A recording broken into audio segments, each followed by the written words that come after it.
सर्वभूतसौख्यदुःखसत्कारणाय वितताय नमो नमस्ते। नारायणं सुरगुरुं जगदेकनाथं भक्तप्रियं सकललोकनमस्कृतं च त्रैगुण्यवर्जितमजं विभुमाद्यमीशं वन्दे भवग्रमवनासुरसिद्धवन्द्यम् आद्यादिलक्ष्मीर्भवसुप्रसन्ना विशुद्धविज्ञानसुखैकदोग्ध्री अज्ञानहन्त्री त्रिगुणातिरिक्ता प्रज्ञाननेत्री भवसुप्रसन्ना धर्मविज्ञानवैराग्यपरमैश्वर्यशालिनः आनन्दतीर्थभगवत्पादान् वन्दे निरन्तरं। नमोऽस्तु तात्विका देवाः विष्णुभक्तिपरायणाः धर्ममार्गे प्रेरयन्तो भवन्तः सर्व एव हि। यस्य वाक्कामधेनुर्नः कामितार्थान् प्रयच्छति सेवेतं जययोगीन्द्रं कामबाणच्छिदं सदा। अस्मद्गुरुसमारम्भां टीकाकृत्पादमध्यगां श्रीमदाचार्यपर्यन्तां वन्दे गुरुपरम्परां। सत्याभिज्ञकराब्जोत्थान् पञ्चाशद्वर्षपूजकान् सत्यप्रमोदतीर्थार्यान् नौमिन्यायसुधारतान्। शास्त्रेषु पारदृश्वानं शास्त्रज्ञेषु च वत्सलं दीनभक्तोद्धारकरं सत्यात्मानं गुरुं भजे। विद्यापीठविधातारं विद्यावारिधिचन्दिरं विद्यार्थिवत्सलं वन्दे महामहिमसद्गुरुम्। आपादमौलिपर्यन्तं गुरूणामाकृतिं स्मरेत् तेन विघ्नाः प्रणश्यन्ति सिद्ध्यन्ति च मनोरथाः। बुधैरपि सुदुर्बोधे ग्रन्थे यन्मम साहसं तत्पालयन्तु निपुणाः गुरुपादरजःकणाः। शुभान् ध्यायन्ति ये कामान् गुरुदेवप्रसादजान् इतरान् आत्मपापोत्थान् तेषां विद्या फलिष्यति। लौकिकालौकिकफललक्षणामृतदोहिनीं गुर्वनुग्रहरूपां तां कामधेनुमुपास्महे। यस्य देवे परा भक्तिर्यथा देवे तथा गुरौ तस्यैते कथिताह्यर्थाः प्रकाशन्ते महात्मनः। स्वस्तिस्तुस्तामशेष सन्मङ्गलानि भवन्तु। श्रीगुरुभ्यो नमः। हरि ओं हरि ओं हरि ओं। ಮಹಾಭಾರತ ತಾತ್ಪರ್ಯ ನಿರ್ಣಯ ಬಹಳ ಸುಂದರವಾಗಿರತಕ್ಕಂತಹ ಗ್ರಂಥ. ಪ್ರಾಯಶಃ ಇತಿಹಾಸವನ್ನು ಮುಟ್ಟುವಂತಹ ವ್ಯಕ್ತಿಗಳು ಯಾರೂ ಇಲ್ಲ. ಅದನ್ನು ಕೇವಲ ಶ್ರೀಮದಾಚಾರ್ಯರು ಮಾತ್ರ ಇತಿಹಾಸವನ್ನು ನಿರ್ಣಯ ಮಾಡಿರತಕ್ಕಂಥದ್ದು. ಪುರಾಣಗಳನ್ನು ನಿರ್ಣಯ ಮಾಡುವುದಕ್ಕಾಗಿ ಭಾಗವತಕ್ಕೆ ತಾತ್ಪರ್ಯ ಬರೆದಿದ್ದಾರೆ. ಇದಕ್ಕೆ ಮಹಾಭಾರತ ತಾತ್ಪರ್ಯವನ್ನು ರಚನೆ ಮಾಡಿದ್ದಾರೆ ಶ್ರೀಮದಾಚಾರ್ಯರು. ಮಹಾಭಾರತಕ್ಕೆ ಭಾಗವತದಂತೆ ಪ್ರತಿ ಶ್ಲೋಕಕ್ಕೂ ವ್ಯಾಖ್ಯಾನವನ್ನು ಮಾಡಲಿಕ್ಕೆ ಹೋಗಲಿಲ್ಲ. ಯಾಕೆಂದರೆ ಮಹಾಭಾರತ ಲಕ್ಷ ಶ್ಲೋಕಾತ್ಮಕವಾಗಿರತಕ್ಕಂಥದ್ದು. ಅದರಲ್ಲಿ ಯಾವುದು ಪ್ರಧಾನವಾದ ಕಥೆ, ಆ ಕಥೆಯಲ್ಲಿ ಏನು ವ್ಯತ್ಯಾಸಗಳಿದೆ ಅದನ್ನು ಮಾತ್ರ ನಿರ್ಣಯ ಮಾಡಿ ಕೊಟ್ಟಿರತಕ್ಕಂಥದ್ದು. ಅದರಲ್ಲಿಯೂ ಕೂಡ ಮೊದಲು 3 ಅಧ್ಯಾಯಗಳು ಶಾಸ್ತ್ರದ ಸಾರವನ್ನು ತಿಳಿಸಿಕೊಡ್ತಕ್ಕಂತಹ ಅಧ್ಯಾಯ. ಅದರಲ್ಲಿ ಈಗ ಮೊದಲನೇ ಅಧ್ಯಾಯದಲ್ಲಿ ಈಗಾಗಲೇ ಮತ್ತು ಹಿಂದೆ ಅನೇಕ ಶ್ಲೋಕಗಳಾಗಿದೆ. 104 ಶ್ಲೋಕಗಳು. 105ನೇ ಶ್ಲೋಕದಿಂದ ಇವತ್ತು ಆಗಬೇಕು. ಹಾಗಾಗಿ ಅದಕ್ಕೆ ಸ್ವಲ್ಪ ಮೊದಲಿಗೆ ಏನು ಆಗಿತ್ತು ಅಂತನ್ನೋದನ್ನು ಮೊದಲಿಗೆ ತಿಳಿಸಿ ಆಮೇಲೆ ಮುಂದಿನ ವಿಚಾರವನ್ನು ಹೇಳುತ್ತೇನೆ. ಇಲ್ಲಿ ಶ್ರೀಮದಾಚಾರ್ಯರು ಹೇಳುವಾಗ ಭಕ್ತಿಯ ಬಗ್ಗೆ ಹೇಳ್ತಾ ಬರ್ತಾರೆ. ದಾನತೀರ್ಥ ತಪೋಯಜ್ಞ ಪೂರ್ವಾ ಸರ್ವೇಪಿ ಸರ್ವದಾ ಅಂಗಾನಿ ಹರಿಸೇವಾಯಾಂ ಭಕ್ತಿಸ್ವೇಕಾ ವಿಮುಕ್ತೆಯೇ ಅಂತನ್ನುವಂತಹ ಮತ್ತೇನಪ್ಪ ಅಂತಂದರೆ ಭವಿಷ್ಯತ್ ಪರ್ವದ ಒಂದು ವಿಚಾರವನ್ನು ಇಲ್ಲಿ ಆ ಶ್ಲೋಕವನ್ನು ಕೋಟ್ ಮಾಡಿ ಶ್ರೀಮದಾಚಾರ್ಯ ತಿಳಿಸ್ತಾರೆ. ಏನು ಅಂದರೆ, ನಾವು ಏನು ಕರ್ಮಗಳನ್ನು ಮಾಡುತ್ತೇವೆ, ಅದು ದಾನವಾಗಿರಬಹುದು, ತೀರ್ಥಕ್ಷೇತ್ರಗಳ ಸಂದರ್ಶನವಾಗಿರಬಹುದು, ತೀರ್ಥ ಶ್ರಾದ್ದಗಳಾಗಿರಬಹುದು, ಅಥವಾ ಬೇರೆ ಬೇರೆ ವಿಧವಾಗಿರ್ತಕ್ಕಂಥ ವ್ರತಗಳನ್ನು ಮಾಡಬಹುದು. ಎಲ್ಲವೂ ಕೂಡ ಹಾಗಾಗಿ ದಾನ ತೀರ್ಥ ತಪೋಯಜ್ಞ ಪೂರ್ವಾಹ ಎಲ್ಲವೂ ಕೂಡ ಇದು ಕೇವಲ ಭಕ್ತಿಗಾಗಿ ಆಗಿರತಕ್ಕಂಥ. ಹಾಗಾಗಿ ಭಕ್ತಿಗೆ ಇವೆಲ್ಲ ಕಾರಣವೇ ಹೊರತು ಸಾಕ್ಷಾತ್ತಾಗಿ ಮೋಕ್ಷವನ್ನು ಕೊಡಲಿಕ್ಕೆ ಕಾರಣವಾಗುವುದಿಲ್ಲ. ಹೀಗಾಗಿ ಅದನ್ನು ಅಲ್ಲಿ ಹೇಳಿ ಆ ಜ್ಞಾನಕ್ಕಾಗಿ ಮತ್ತು ಜ್ಞಾನವನ್ನು ಪಡಿಬೇಕು ಅಂತ ಮಧ್ಯದಲ್ಲಿ 1-2-3 ಶ್ಲೋಕಗಳನ್ನು ಹೇಳಿ ಆಮೇಲೆ ಮೋಕ್ಷಕ್ಕೆ ಮುಖ್ಯವಾಗಿರತಕ್ಕಂಥದ್ದು ಭಕ್ತಿಯೇ ಕಾರಣ ಅಂತನ್ನುವಂಥ ಮಾತನ್ನು ದೃಢವಾಗಿ ತಿಳಿಸುವುದಕ್ಕಾಗಿ ಮತ್ತೆ ಅದ್ಭುತವಾಗಿರತಕ್ಕಂಥ ಒಂದು ಮಾತನ್ನು ತಿಳಿಸ್ತಾರೆ. ಭಕ್ತ್ಯರ್ಥಾನ್ಯಖಿಲಾನ್ಯೇವ ಭಕ್ತಿರ್ಮೋಕ್ಷಾಯ ಕೇವಲ ಮುಕ್ತಾನಾಮಪಿ ಭಕ್ತಿರಿ ನಿತ್ಯಾನಂದ ಸ್ವರೂಪಿಣಿ.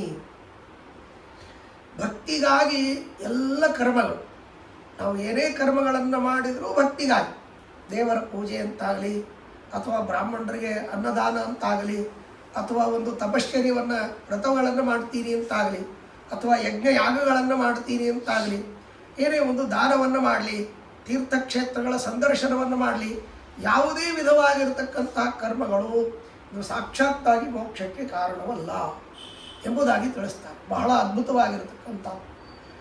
ಮತ್ತು ಕರ್ಮಣ ಬದ್ಧತೆ ಜಂತು ಕರ್ಮಣೈವ ವಿಮುಚ್ಯತೆ ಅಂತ ಒಂದು ವಾಕ್ಯ. ಅಂದರೆ ಕರ್ಮಗಳಿಂದ ಮನುಷ್ಯ ಬಂಧಿತನಾಗ್ತಾನೆ, ಕರ್ಮಗಳಿಂದಲೇ ಅವನು ಮುಕ್ತನಾಗ್ತಾನೆ ಅಂತ ಒಂದು ವಾಕ್ಯ. ಹಾಗಾದರೆ ಕರ್ಮಣೈವ ವಿಮುಚ್ಯತೆ ಅಂತನ್ನುವಂಥ ಮಾತಿದೆ. ಅಲ್ಲಿ ಹೇಳುವಾಗ ಕೇವಲ ಕರ್ಮಣ ಬದ್ಧತೆ ಜಂತು ಅಂತ ಸಾಮಾನ್ಯವಾಗಿ ಹೇಳಿ ಕರ್ಮಣೈವ ಅಂತ ಏವಕಾರವನ್ನು ಇಟ್ಟಿದ್ದಾರೆ. ಅಂದರೆ ಕರ್ಮದಿಂದಲೇ ಅವನು ಮುಕ್ತನಾಗ್ತಾನೆ ಅಂತನ್ನುವಂಥ ಮಾತನ್ನು ಹೇಳಿದ್ದಾರೆ.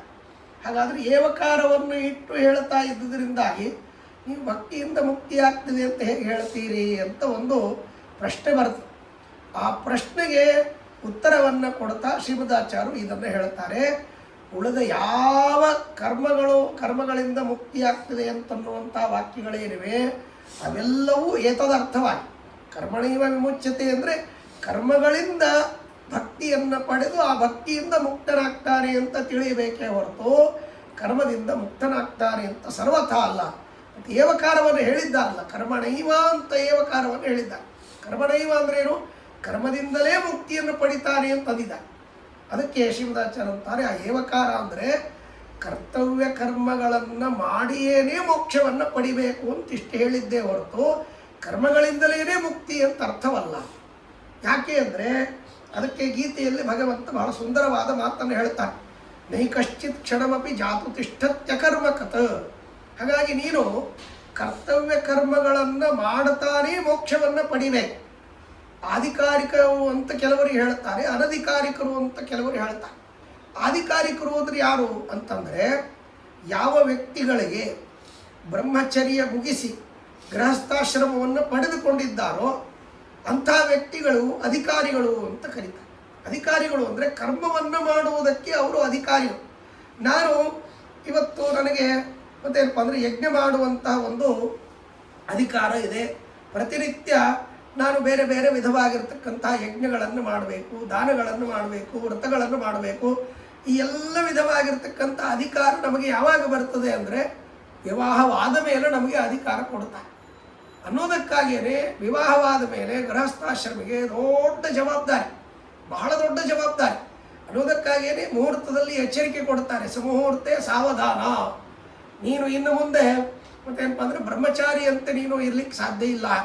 ಪ್ರತಿಯೊಂದು ಕೂಡ ಹೆಜ್ಜೆಯನ್ನು ಇಡುವಾಗ ವಿಚಾರ ಮಾಡಿ ಹೆಜ್ಜೆ ಇಡಬೇಕು ಅಂತನ್ನುವಂಥ ಎಚ್ಚರಿಕೆಯನ್ನು ಕೊಡ್ತಾರೆ.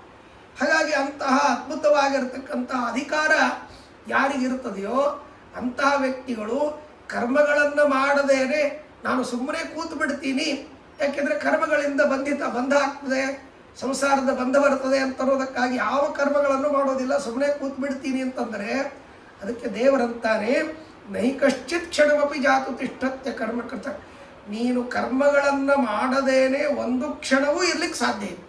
ನಾನು ಸುಮ್ಮನೆ ಕೂಡ್ತೀನಿ ಅಂತನ್ನೋದು ಒಂದು ಕರ್ಮ ಅಂತಂತಾನೆ ಭಗವಂತ.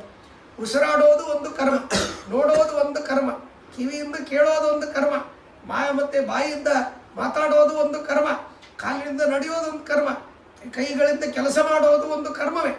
ಏನು ಮಾಡಿದರೂ ಕರ್ಮ ಮಾಡದೇನೆ ಇರಲಿಕ್ಕೆ ಸಾಧ್ಯ ಇಲ್ಲ. ಹಾಗಾದರೆ ಆ ಕರ್ಮಗಳನ್ನು ಮತ್ತೆ ಮಾಡಿದರೆ ಬಂಧ ಆಗ್ತದೆ ಅಂತ ಹೇಳಿದ್ದಾರಲ್ಲ, ಮತ್ತೆ ಕರ್ಮಗಳನ್ನು ಮಾಡದೆ ಇರಲಿಕ್ಕೆ ಸಾಧ್ಯ ಇಲ್ಲ ಅಂತಂದರೆ ಅದಕ್ಕೆ ಮತ್ತೆ ಅಲ್ಲಿ ಪ್ರಶ್ನೆ ಮಾಡಿಕೊಳ್ತಾರೆ ರಾಯರು. ಏನು ಅಂದರೆ ಕರ್ಮಣಾ ಬದ್ಧತೆ ಜಂತು ಅಂತನ್ನೋದಕ್ಕೆ ಅರ್ಥ ಏನು ಅಂದರೆ ಯಾವ ಕರ್ಮಗಳಿಂದ ಇವನಿಗೆ ಸಂಸಾರದ ಬಂಧ ಬರ್ತದೆ ಅಂತಂದರೆ ಅದಕ್ಕೆ ಹೇಳ್ತಾರೆ, ಯಾವ ಕರ್ಮಗಳನ್ನು ನಾವು ಪ್ರಯತ್ನಪೂರ್ವಕವಾಗಿ ಮಾಡುವುದಿಲ್ವೋ, ಅನಾಯಾಸವಾಗಿ ಆಗಿ ಹೋಗುತ್ತೋ, ಅಥವಾ ಜೀವನಕ್ಕಾಗಿ ನಾವು ಯಾವ ಕರ್ಮಗಳನ್ನು ಅವಶ್ಯವಾಗಿ ಮಾಡಲೇಬೇಕು, ಉಸಿರಾಟ, ಕಣ್ಣಿನಿಂದ ನೋಡೋದು, ಕಿವಿಯಿಂದ ಕೇಳೋದು, ಅಥವಾ ವ್ಯವಹಾರಕ್ಕಾಗಿ ಮಾತಾಡೋದು, ಊಟ ಮಾಡೋದು, ಇವೆಲ್ಲ ನಮ್ಮ ಜೀವನಕ್ಕಾಗಿ ಬೇಕು. ಈ ಜೀವನಕ್ಕಾಗಿ ಯಾವ ಕರ್ಮಗಳು ಬೇಕೋ ಆ ಕರ್ಮಗಳು ಇವು ಬಂಧನಕ್ಕೆ ಕಾರಣವಲ್ಲ. ಕಿಂತು ಯಜ್ಞಯಾಗಾದಿಗಳು, ದಾನವ್ರತಗಳು ಇವುಗಳನ್ನು ಮಾಡಿದರೆ ಬಂಧವಾಗುತ್ತೆ. ಅದಕ್ಕಾಗಿ ಕರ್ಮಗಳನ್ನು ಬಿಟ್ಟು ಬಿಡಬೇಕು ಅಂತ ಅರ್ಥ ಅಂತಂದರೆ ಅದಕ್ಕೆ ಭಗವಂತ ಹೇಳ್ತಾನೆ, ಅಲ್ಲ, ಯಾವ ಕರ್ಮಗಳನ್ನು ಮಾಡೋದರಿಂದ ಬಂಧ ಅಂತ ನೀನು ತಿಳಿದುಕೊಂಡಿದ್ದಿ ಅದು ತಪ್ಪು. ಯಾಕೆಂದರೆ ಮನಯೇವ ಮನುಷ್ಯಾಣಂ ಕಾರಣಂ ಬಂಧ ಮೋಕ್ಷಯೋ ಅಂತ. ಕರ್ತವ್ಯ ಕರ್ಮಗಳನ್ನು ಮಾಡೋದರಿಂದ ಸಂಸಾರದ ಬಂಧವಾಗತ್ತೆ ಅಂತಾದರೆ ಎಲ್ಲ ವೇದಗಳು, ಇತಿಹಾಸಗಳು, ಪುರಾಣಗಳು, ಸ್ಮೃತಿಗಳು ಯಾವ ವ್ಯಕ್ತಿಗೂ ಕರ್ಮಗಳನ್ನು ವಿಧಾನ ಮಾಡಬಾರ್ದಾಗಿತ್ತು. ವಿಧಾನ ಮಾಡ್ತಾ ಇದೆ. ಅಹರಹ ಸಂಧ್ಯಾ ಉಪಾಸೀತ, ಮತ್ತೇನಪ್ಪ ಅಂದರೆ ಸಂಧ್ಯಾಕಾಲಗಳಲ್ಲಿ ಸಂಧ್ಯಾ ವಂದನೆ ಮಾಡಬೇಕು ಅಂತ ವಿಧಾನ ಮಾಡ್ತಾ ಇತ್ತು. ಜ್ಯೋತಿಷ್ಠೋಮೋ ಸ್ವರ್ಗ ಕಾಮೇನ ಯಜೇತ, ಪುತ್ರ ಕಾಮೋ ಪುತ್ರೇಷ್ಟ್ಯ ಯಜೇತ, ವೃಷ್ಟಿಕಾಮೋ ಕಾರೀರ್ಯ ಯಜೇತ ಅಂತ ಹೀಗೆ ಅನೇಕ ವಿಧವಾಗಿರತಕ್ಕಂತಹ ರೀತಿಯಲ್ಲಿ ವಿಧಾನ ಮಾಡ್ತಾ ಇದೆ ಶ್ರುತಿ. ಅಂದಮೇಲೆ ವಿಧಾನ ಮಾಡುತ್ತದೆ ಅಂತಂದರೆ ಸಂಸಾರದ ಬಂಧಕ್ಕಾಗಿ ವಿಧಾನ ಮಾಡ್ತಾ ಇಲ್ಲ. ಅದು ಸ್ವರ್ಗಕಾಮೋ ಮತ್ತು ಜ್ಯೋತಿಷ್ಠೋಮೇ ಯಜೇತ ಅಂದರೆ ಸ್ವರ್ಗವೂ ಕೂಡ ಇದು ತಾತ್ಕಾಲಿಕವಾಗಿರ್ತಕ್ಕಂಥ ಸುಖ. ಅದರಿಂದಾಗಿ ತಾತ್ಕಾಲಿಕ ಸುಖ ಬಯಸುವವರಿಗೆ ಅದು ಅಂತ ಹೀಗೂ ಕೂಡ ಹೇಳಬೇಡ್ರಿ. ಯಾಕೆ ಅಂದರೆ ಅದಕ್ಕೆ ವ್ಯವಸ್ಥೆ ಮಾಡ್ತಾರೆ ಶ್ರೀಮದಾಚಾರ್ಯ. 3 ವಿಧವಾಗಿರ್ತಕ್ಕಂಥ ಕರ್ಮಗಳು ಅಂತ. ಕರ್ಮಗಳು 3 ವಿಧ. ಒಂದು ಸರ್ವಥಾ ಮಾಡದೇ ಇರತಕ್ಕಂತಹ ಕರ್ಮ, ಇನ್ನು ಆಗಾಗ ಮಾಡಬೇಕಾಗಿರತಕ್ಕಂತಹ ಕರ್ಮ, ಆಮೇಲೆ ಪ್ರತಿನಿತ್ಯ ಮಾಡಬೇಕಾಗಿರತಕ್ಕಂತಹ ಕರ್ಮ. ಹೀಗೆ 3 ವಿಧವಾಗಿ ಮಾಡ್ತಾರೆ. ಅಕರ್ಮ, ವಿಕರ್ಮ ಮತ್ತೇನಪ್ಪ ಅಂತಂದರೆ ಕರ್ಮ ಅಂತನ್ನುವಂಥ ರೀತಿಯಲ್ಲಿ 3 ವ್ಯವಸ್ಥೆಯನ್ನು ಮಾಡ್ತಾರೆ. ಕರ್ಮ, ಅಕರ್ಮ, ವಿಕರ್ಮ. ಕರ್ಮ ಅಂದರೆ ಕರ್ತವ್ಯ ಕರ್ಮಗಳು, ಮಾಡಲೇಬೇಕಾಗಿರತಕ್ಕಂಥವು. ಅಕರ್ಮ ಅಂದರೆ ಮಾಡದೇನೆ ಬಿಟ್ಟರೆ ಏನು ಪಾಪ ಬರ್ತದೆಯೋ ಅದು ಅಕರ್ಮ.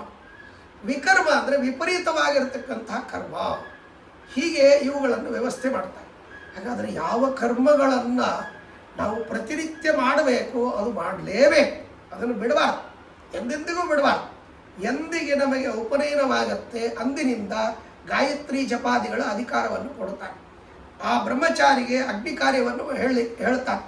ಆಮೇಲೆ ಗುರುಗಳ ಸೇವಾ, ಗುರು ಶುಶ್ರೂಷ 12 ವರ್ಷಗಳ ಕಾಲದವರೆಗೆ ವೇದಾಧ್ಯಯನ ಗುರುಕುಲದಲ್ಲಿ ಇದ್ದುಕೊಂಡು ಮಾಡಬೇಕು. ಹೀಗೆಲ್ಲ ಹೇಳಿ ಆಮೇಲೆ ಅವನಿಗೆ ಮತ್ತೇನಪ್ಪ ಅಂತಂದರೆ ಆ ಉಪನಯನ ಮಾಡಿಕೊಂಡು ಎಲ್ಲ ಅಧ್ಯಯನ ಮಾಡಿದ ಮೇಲೆ ಅವನಿಗೆ ಸಮಾವರ್ತನ ಅಂತ ಹೇಳ್ತಾರೆ. ಅಂದರೆ ಅಧ್ಯಯನ ಅಲ್ಲಿಗೆ ಅವನಿಗೆ ಅಧ್ಯಯನದ ಒಂದು ಹಂತ ಮುಗೀತು. ಇನ್ನು ಮುಂದೆ ಅವನು ವಿವಾಹವಾಗಲಿಕ್ಕೆ ಯೋಗ್ಯನಾಗಿದ್ದಾನೆ ಅನ್ನುವಂಥ ರೀತಿಯಲ್ಲಿ ಅದಕ್ಕೆ ಸ್ನಾತಕ ಅಂತ ಕರೀತಾರೆ. ಅವನಿಗೆ ಸ್ನಾತಕ ಅಂದರೆ ಪೂರ್ಣವಾಗಿ ವೇದಗಳನ್ನು ಅಧ್ಯಯನ ಮಾಡಿ ಮುಗಿಸಿದವು ಅಂಥ ವ್ಯಕ್ತಿ. ಅವನು ಉಪನಯನವನ್ನು ಮಾಡಿಕೊಂಡು ಮೇಲೆ ಏನು 12 ವರ್ಷಗಳನ್ನು ಅಧ್ಯಯನವನ್ನು ಮಾಡ್ತಾನೆ. ಗುರುಕುಲವಾಸ ಮುಗಿತು. ಇನ್ನು ಮುಂದೆ ಅವನು ಮದುವೆ ಮಾಡಿಕೊಂಡು ಅನೇಕ ವೇದಗಳಲ್ಲಿ, ಸ್ಮೃತಿಗಳಲ್ಲಿ, ಶಾಸ್ತ್ರಗಳಲ್ಲಿ ಏನೇನು ಕರ್ಮಗಳನ್ನು ಹೇಳಿದ್ದಾರೆ ಆ ಕರ್ಮಗಳನ್ನು ಮಾಡುವುದಕ್ಕೆ ಅವರಿಗೆ ಅಧಿಕಾರ ಬರುತ್ತೆ. ಹಾಗಾಗಿ ಆ ರೀತಿಯಲ್ಲಿ ಅದನ್ನು ಮಾಡಲೇಬೇಕು, ಅದನ್ನು ಎಂದಿಗೂ ಬಿಡಬಾರ್ದು. ಹಾಗಾಗಿ ಅದನ್ನೇ ಪರಮಾತ್ಮ ಹೇಳ್ತಾರೆ, ಅದನ್ನು ಬಿಡೋದ್ರಿಂದ ಉಲ್ಟಾ ನಮಗೆ ಪಾಪ ಇದೆ. ಯಾವ ಕರ್ತವ್ಯ ಕರ್ಮಗಳನ್ನು ನಾವು ಮಾಡಬೇಕೋ ಅದನ್ನು ಬಿಡೋದ್ರಿಂದ ನಮಗೆ ಪಾಪ ಇದೆ ಉಲ್ಟಾ, ಹೊರತು ಅದನ್ನು ಮಾಡೋದರಿಂದ ಸಂಸಾರದ ಬಂಧ ಇಲ್ಲ. ಹಾಗಾದರೆ ಅದು ಹೇಗೆ ಮತ್ತೆ ಸಂಸಾರಕ್ಕೆ ಕಾರಣವಾಗುವುದಿಲ್ಲ ಅಂತಂದರೆ ಅದನ್ನು ಮಾಡುವಾಗ ನಿಷ್ಕಾಮವಾಗಿ ಮಾಡಬೇಕು. ಇದನ್ನು ಶ್ರೀಮದಾಚಾರ್ಯ ಮತ್ತೆ ಅದರಲ್ಲಿ 2 ವ್ಯವಸ್ಥೆಯನ್ನು ಮಾಡ್ತಾರೆ. ಒಂದು ಸಕಾಮ ಕರ್ಮ, ಇನ್ನೊಂದು ನಿಷ್ಕಾಮ ಕರ್ಮ ಅಂತ. ಅದಕ್ಕೆ ಪ್ರವೃತ್ತಿ ನಿವೃತ್ತಿ ಎನ್ನುವಂಥ ಮಾತನ್ನು ಹೇಳ್ತಾರೆ. ಹಾಗಾಗಿ ನಿಷ್ಕಾಮಂ ಜ್ಞಾನಪೂರ್ವಂತು ನಿವೃತ್ತಮಿತಿ ಚೋಚ್ಯತೆ, ನಿವೃತ್ತಂ ಸೇವಮಾನಸ್ತು ಬ್ರಹ್ಮಾಭ್ಯೇತಿ ಸನಾತನಂ ಅಂತನ್ನುವಂಥ ಮಾತನ್ನು ಹೇಳ್ತಾರೆ. ಅಂದ್ರೇನು? ನಿಷ್ಕಾಮವಾಗಿ ಅಂದರೆ ಯಾವ ಅಪೇಕ್ಷೆಯನ್ನು ಪಡಬಾರದು ಅಂತೂ ಕೂಡ ಅರ್ಥವಲ್ಲ. ಮೋಕ್ಷಕ್ಕಾಗಿ ಅಪೇಕ್ಷೆಯನ್ನು ಪಡಲೇಬೇಕು. ನಾನು ಮೋಕ್ಷವನ್ನು ಪಡಿಬೇಕು ಅಂತನ್ನುವಂಥ ಅಪೇಕ್ಷೆ ಇರಬೇಕು. ಆ ಮೋಕ್ಷಕ್ಕೆ ಸಾಧನವಾಗಿರತಕ್ಕಂತಹ ಕರ್ಮಗಳನ್ನು ಮಾಡಬೇಕು ಅಂತ ಅಪೇಕ್ಷೆ ಇರಬೇಕು, ಹೊರತು ಲೌಕಿಕವಾದ ಅಪೇಕ್ಷೆಯನ್ನು ಎಂದಿಗೂ ಕೂಡ ಪಡಿಬಾರದು. ಆ ಲೌಕಿಕವಾದ ಅಪೇಕ್ಷೆಯನ್ನು ಪಡೆದ ಅಂತಂದರೆ ಆಗ ಅದಕ್ಕೆ ಪ್ರವೃತ್ತಿ ಕರ್ಮ ಅಂತ ಕರೀತಾರೆ. ಆ ಪ್ರವೃತ್ತಿ ಕರ್ಮಗಳು ಇವು ಸಂಸಾರಕ್ಕೆ ಬಂಧನವಾಗತ್ತೆ ಹೊರತು ನಿವೃತ್ತಿ ಕರ್ಮಗಳು ಎಂದೆಂದಿಗೂ ಕೂಡ ಸಂಸಾರಕ್ಕೆ ಬಂಧನವಾಗುವುದಿಲ್ಲ. ಹಾಗಾಗಿ ಕರ್ಮಣ ಬದ್ಧತೆ ಜಂತು ಕರ್ಮಣೈವ ವಿಮುಚ್ಯತೆ ಅಂತನ್ನುವಂಥ ಮಾತಿಗೆ ಅರ್ಥ ಏನು? ಹಾಗಾದರೆ ಪ್ರವೃತ್ತಿ ಕರ್ಮಗಳಿಂದ ಬಂಧಿತನಾಗ್ತಾನೆ, ನಿವೃತ್ತಿ ಕರ್ಮದಿಂದ ಮೋಕ್ಷವನ್ನು ಪಡಿತಾನೆ. ಅದು ಸಾಕ್ಷಾತ್ತಾಗಿ ಅಲ್ಲ, ಕಿಂತು ಭಕ್ತಿದ್ವಾರ ಇವ ಎನ್ನುವಂಥ ಮಾತನ್ನು ಗೀತೆಯ 3ನೇ ಅಧ್ಯಾಯದಲ್ಲಿ ಸುಂದರವಾದ ರೀತಿಯಲ್ಲಿ ಈ ವಿಚಾರವನ್ನು ತಿಳಿಸ್ತಾರೆ. ಪರಮಾತ್ಮ ಹೇಳಿರ್ತಕ್ಕಂಥ ಮಾತನ್ನು ವ್ಯಾಖ್ಯಾನ ಮಾಡ್ತಾ ಅದ್ಭುತವಾದ ರೀತಿಯಲ್ಲಿ ಇದನ್ನು ತಿಳಿಸಿಕೊಡ್ತಾರೆ. ಹಾಗಾದರೆ ನಾವು ಮಾಡಬೇಕಾಗಿರತಕ್ಕಂಥದ್ದು ಕರ್ಮಗಳೇನಿದೆ ಇವುಗಳನ್ನು ಎಂದಿಗೂ ಬಿಡಬಾರ್ದು. ಬಿಟ್ಟರೆ ಅದಕ್ಕೆ ಪ್ರತಿವಾಯಿ ಇದೆ, ಪಾಪಗಳು ಬರ್ತದೆ ಅಂತ ಹೇಳ್ತಾರೆ. ಅದರಿಂದ ಆ ಪಾಪಗಳು ನಮಗೆ ಮೋಕ್ಷವನ್ನು ದೂರ ಮಾಡುತ್ತಾ ಹೋಗುತ್ತೆ. ಉದಾಹರಣೆಗೆ ಇವತ್ತು ನಾನು ಒಂದು ದಿವಸ ಸಂಧ್ಯಾ ವಂದನೆ ಮಾಡಲಿಲ್ಲ ಅಂತಾದರೆ ಆ ಸಂಧ್ಯಾ ವಂದನೆ ಮಾಡದೇ ಇರತಕ್ಕಂತಹ ಪಾಪ ಬರ್ತದೆ. ಆ ಪಾಪದಿಂದ ನಮಗೆ ಮೋಕ್ಷ ದೂರವಾಗ್ತಾ ಹೋಗ್ತದೆ. ಹಾಗಾಗಿ ಕರ್ತವ್ಯ ಕರ್ಮಗಳನ್ನು ಮಾಡುವಂಥವನಾಗಿ ಆ ಕರ್ತವ್ಯ ಕರ್ಮಗಳಿಂದ ನಾವು ಲೌಕಿಕವಾದ ಫಲವನ್ನು ಅಪೇಕ್ಷೆ ಪಡಬಾರದು. ನನಗೇನೋ ಮನೆ ಆಗಬೇಕು, ಒಳ್ಳೆಯ ಹೆಂಡತಿ ಸಿಗಬೇಕು, ಇದನ್ನೂ ಕೂಡ ಕೆಲವು ವಿಚಾರದಲ್ಲಿ ಭಾಗವತದಲ್ಲಿ ಹೇಳುವಾಗ ಕೆಲವು ವಿಷಯಗಳನ್ನು ನಿಷ್ಕಾಮವಾಗಿಯೂ ಕೂಡ ಇದನ್ನು ಹೊಂದಿಸ್ತಾರೆ. ಯಾಕೆಂದರೆ ಧರ್ಮಕ್ಕಾಗಿ ಅನುಕೂಲವಾಗುವಂಥ ಹೆಂಡತಿ ಬೇಕು, ಮಕ್ಕಳು ಧರ್ಮಕ್ಕೆ ಅನುಕೂಲಕರನಾಗಿರಬೇಕು, ಸುತ್ತಮುತ್ತಲು ನನ್ನ ಸುತ್ತಲೂ ಇರತಕ್ಕಂತಹ ಪರಿವಾರದವರಾಗಲಿ ಅಥವಾ ಬಂಧುವರ್ಗದವರಾಗಲಿ ಸ್ನೇಹಿತರಾಗಲಿ ಇವರೆಲ್ಲ ನನಗೆ ಧರ್ಮಕ್ಕೆ ಅನುಕೂಲಕರನಾಗಿ ಇರಬೇಕು ಅಂತನ್ನೋ ಅಪೇಕ್ಷೆ ಏನಿದೆ ಇದು ಕೂಡ ಮತ್ತು ಸಕಾಮವಲ್ಲ, ನಿಷ್ಕಾಮವೇ ಅಂತ ಕೆಲವು ಕಡೆಗೆ ಸಾಧನೆ ಮಾಡ್ತಾರೆ. ಇರಲಿ, ಅಂತೂ ಒಟ್ಟಾರೆ ಲೌಕಿಕವಾದ ಫಲಗಳನ್ನು ಅಪೇಕ್ಷೆ ಮಾಡಿಕೊಂಡು ನಾವು ಕರ್ಮಗಳನ್ನು ಮಾಡಿದ್ವಿ ಅಂತಾದರೆ ಅದು ನಮಗೆ ಬಂಧಕ್ಕೆ ಕಾರಣವಾಗುತ್ತೆ. ಹೊರತು ನಿಷ್ಕಾಮವಾಗಿ ಮಾಡಿರತಕ್ಕಂಥ ಕರ್ಮಗಳು ಬಂಧಕ್ಕೆ ಕಾರಣವಾಗುವುದಿಲ್ಲ. ಹಾಗಾದರೆ ಅಂತಹ ಯಾವ ಕರ್ಮಗಳಿವೆಯೋ ಅವುಗಳನ್ನು ಮಾಡದೇ ಇದ್ದರೆ ನಮಗೆ ಪ್ರತ್ಯವಾಯಿ ಇದೆ, ಪಾಪ ಇದೆ, ಅದಕ್ಕೆ ಪ್ರಾಯಶ್ಚಿತ್ತಾದಿಗಳನ್ನು ಮಾಡಿಕೊಳ್ಬೇಕು ಅನ್ನೋದಕ್ಕಾಗೇನೆ ಅತಿ ಸೂಕ್ಷ್ಮವಾಗಿರತಕ್ಕಂಥ ಒಂದು ಸಣ್ಣ ಕರ್ಮ. ಏನು ಕರ್ಮ ಅಂದರೆ ಬೆಳಗ್ಗೆ ಎದ್ದು ಸೂರ್ಯೋದಯಕ್ಕಿಂತಲೂ ಮೊದಲಿಗೆ ನಾವು ಅರ್ಘ್ಯ ಕೊಡುವುದಿಲ್ಲ ಅನ್ನೋದಕ್ಕಾಗಿ ನಾವು ಪ್ರಾಚೀನರು ಏನು ಮಾಡಿಬಿಟ್ಟಿದ್ದಾರೆ, ಆ ಸೂರ್ಯೋದಯಕ್ಕಿಂತಲೂ ಮೊದಲಿಗೆ ಅರ್ಘ್ಯ ಕೊಡಲಿಕ್ಕಾಗಿಲ್ಲಪ್ಪ, ಅದಕ್ಕಾಗಿ ಪ್ರಾಯಶ್ಚಿತ್ತಾರ್ಘ್ಯವನ್ನು ಬಿಡಬೇಕು ಅಂತ ಹೇಳಿದ್ದಾರೆ. ಆದರೆ ನಮಗದು ರೂಢಿಯಾಗಿಬಿಟ್ಟಿದೆ. ಹಾಗಾಗಿ ಅದು ಸರ್ವಥಾ ಅಲ್ಲ. ಹಾಗಾದ್ರೆ ನೋಡಿ, ಅಂದರೆ ಅಷ್ಟು ಸಣ್ಣ ಕರ್ಮವೂ ಕೂಡ ನಿಧಾನ ಮಾಡಿದ್ದಕ್ಕಾಗಿ ಪ್ರಾಯಶ್ಚಿತ್ತವನ್ನು ನಾವು ಮಾಡಿಕೊಳ್ಳಬೇಕು ಅಂತ ಒಂದು ಮಾತನ್ನು ಇಲ್ಲೇ ಮಹಾಭಾರತ ತಾತ್ಪರ್ಯದಲ್ಲಿ ಮುಂದೆ ತಿಳಿಸ್ತಾರೆ ಶ್ರೀಮದಾಚಾರ್ಯರು. ಧೃತರಾಷ್ಟ್ರ ಇವನು ಒಳ್ಳೆ ಗಂಧರ್ವ, ಉತ್ತಮನಾಗಿರ್ತಕ್ಕಂತಹ ಗಂಧರ್ವರಿಗೆ ಇಂಥ 100 ಜನರಾಗಿರತಕ್ಕಂಥ ದುಷ್ಟರಾದ ಮಕ್ಕಳು ಹೇಗೆ ಹುಟ್ಟಿದರು ಅಂತ ಕೇಳಿದರೆ ಒಂದು ಕಾರಣವನ್ನು ಹೇಳ್ತಾರೆ ಶ್ರೀಮದಾಚಾರ್ಯ. ಅವನು ಪ್ರತಿನಿತ್ಯ ತಾನು ಮತ್ತೇನಪ್ಪ ಅಂತಂದರೆ ಉಪಾಸನ ಹೋಮವನ್ನು ಮಾಡ್ತಾ ಇದ್ದಂತೆ. ಆ ಉಪಾಸನ ಹೋಮವನ್ನು ಮಾಡುವಾಗ ಒಂದು ದಿವಸ ತಡವಾಗಿ ಉಪಾಸನ ಹೋಮವನ್ನು ಮಾಡಿ ಆಹುತಿಯನ್ನು ತಡವಾಗಿ ಹಾಕಿದ್ದಂತೆ.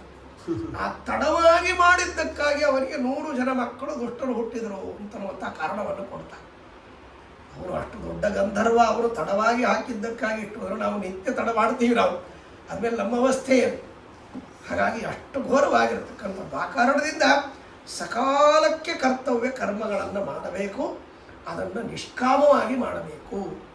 ಇದನ್ನು ಬಹಳ ಸುಂದರವಾದ ರೀತಿಯಲ್ಲಿ ಶ್ರೀಮದಾಚಾರ್ಯ ತಿಳಿಸ್ತಾರೆ. ಹಾಗಾಗಿ ಭಕ್ತ್ಯರ್ಥಾನ್ಯಖಿಲಾನ್ಯೇವ ಭಕ್ತಿರ ಮೋಕ್ಷಾಯ ಕೇವಲ.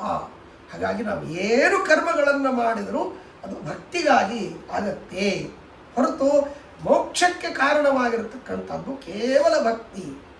ಹಾಗಾದರೆ ಬಹಳ ಸಂತೋಷ, ಇದನ್ನು ನಾವು ಒಪ್ಪಿಕೊಳ್ಳುತ್ತೇವೆ ಅಂತ ಕೆಲವು ವಾದಿಗಳು ಹೇಳುತ್ತಾರೆ ನಮ್ಮಲ್ಲಿ. ಏಕೆಂದರೆ ಅವರಲ್ಲಿಯೂ ಕೂಡ ವ್ಯಾವಹಾರಿಕವಾಗಿರತಕ್ಕಂಥ ಭೇದ, ವ್ಯಾವಹಾರಿಕ ಸತ್ಯವನ್ನು ಒಪ್ಪಿಕೊಂಡು ಅವರೆಲ್ಲರೂ ಕೂಡ ಇಲ್ಲಿ ಭಕ್ತಿಯನ್ನು ಮಾಡಲೇಬೇಕು, ಮೇಲೆ ಮೋಕ್ಷಕ್ಕೆ ಹೋದ ಮೇಲೆ ನಾನು ದೇವರು ಒಂದೇ ಆಗಿ ಬಿಡ್ತೇವೆ, ಅಂದಮೇಲೆ ನಮಗೂ ಅವರಿಗೂ ಯಾವುದೂ ವಿಧವಾಗಿರ್ತಕ್ಕಂಥ ಭೇದ ಇಲ್ಲ, ಅಲ್ಲೇನು ಭಕ್ತಿ ಬೇಕಾಗಿಲ್ಲ ಅಂತ ಅವರು ಒಪ್ಪಿಕೊಳ್ಳುತ್ತಾರೆ. ಹಾಗಾದರೆ ಈ ಹೇಳಿದ್ದ ಮಾತು ಶ್ರೀಮದಾಚಾರ್ಯ ಸಿದ್ಧಾಂತ ಇದೇ ಭಾಳ ದೊಡ್ಡದಲ್ಲ, ಇದನ್ನೆಲ್ಲ ಎಂತ ಹೇಳ್ತಾ ಬಂದಿದ್ದಾರೆ ಅನೇಕ ಸಿದ್ಧಾಂತಿಗಳು. ಆದಮೇಲೆ ನೀವೇನು ಎಕ್ಸ್ಟ್ರಾ ಹೇಳಿದ್ರಿ ಅಂದರೆ ಎಕ್ಸ್ಟ್ರಾ ಇದೆ ಅಂತಂತಾರೆ. ಇನ್ನೂ ಅವರು ಪೂರ್ಣವಾಗಿ ಹೇಳಿಲ್ಲ.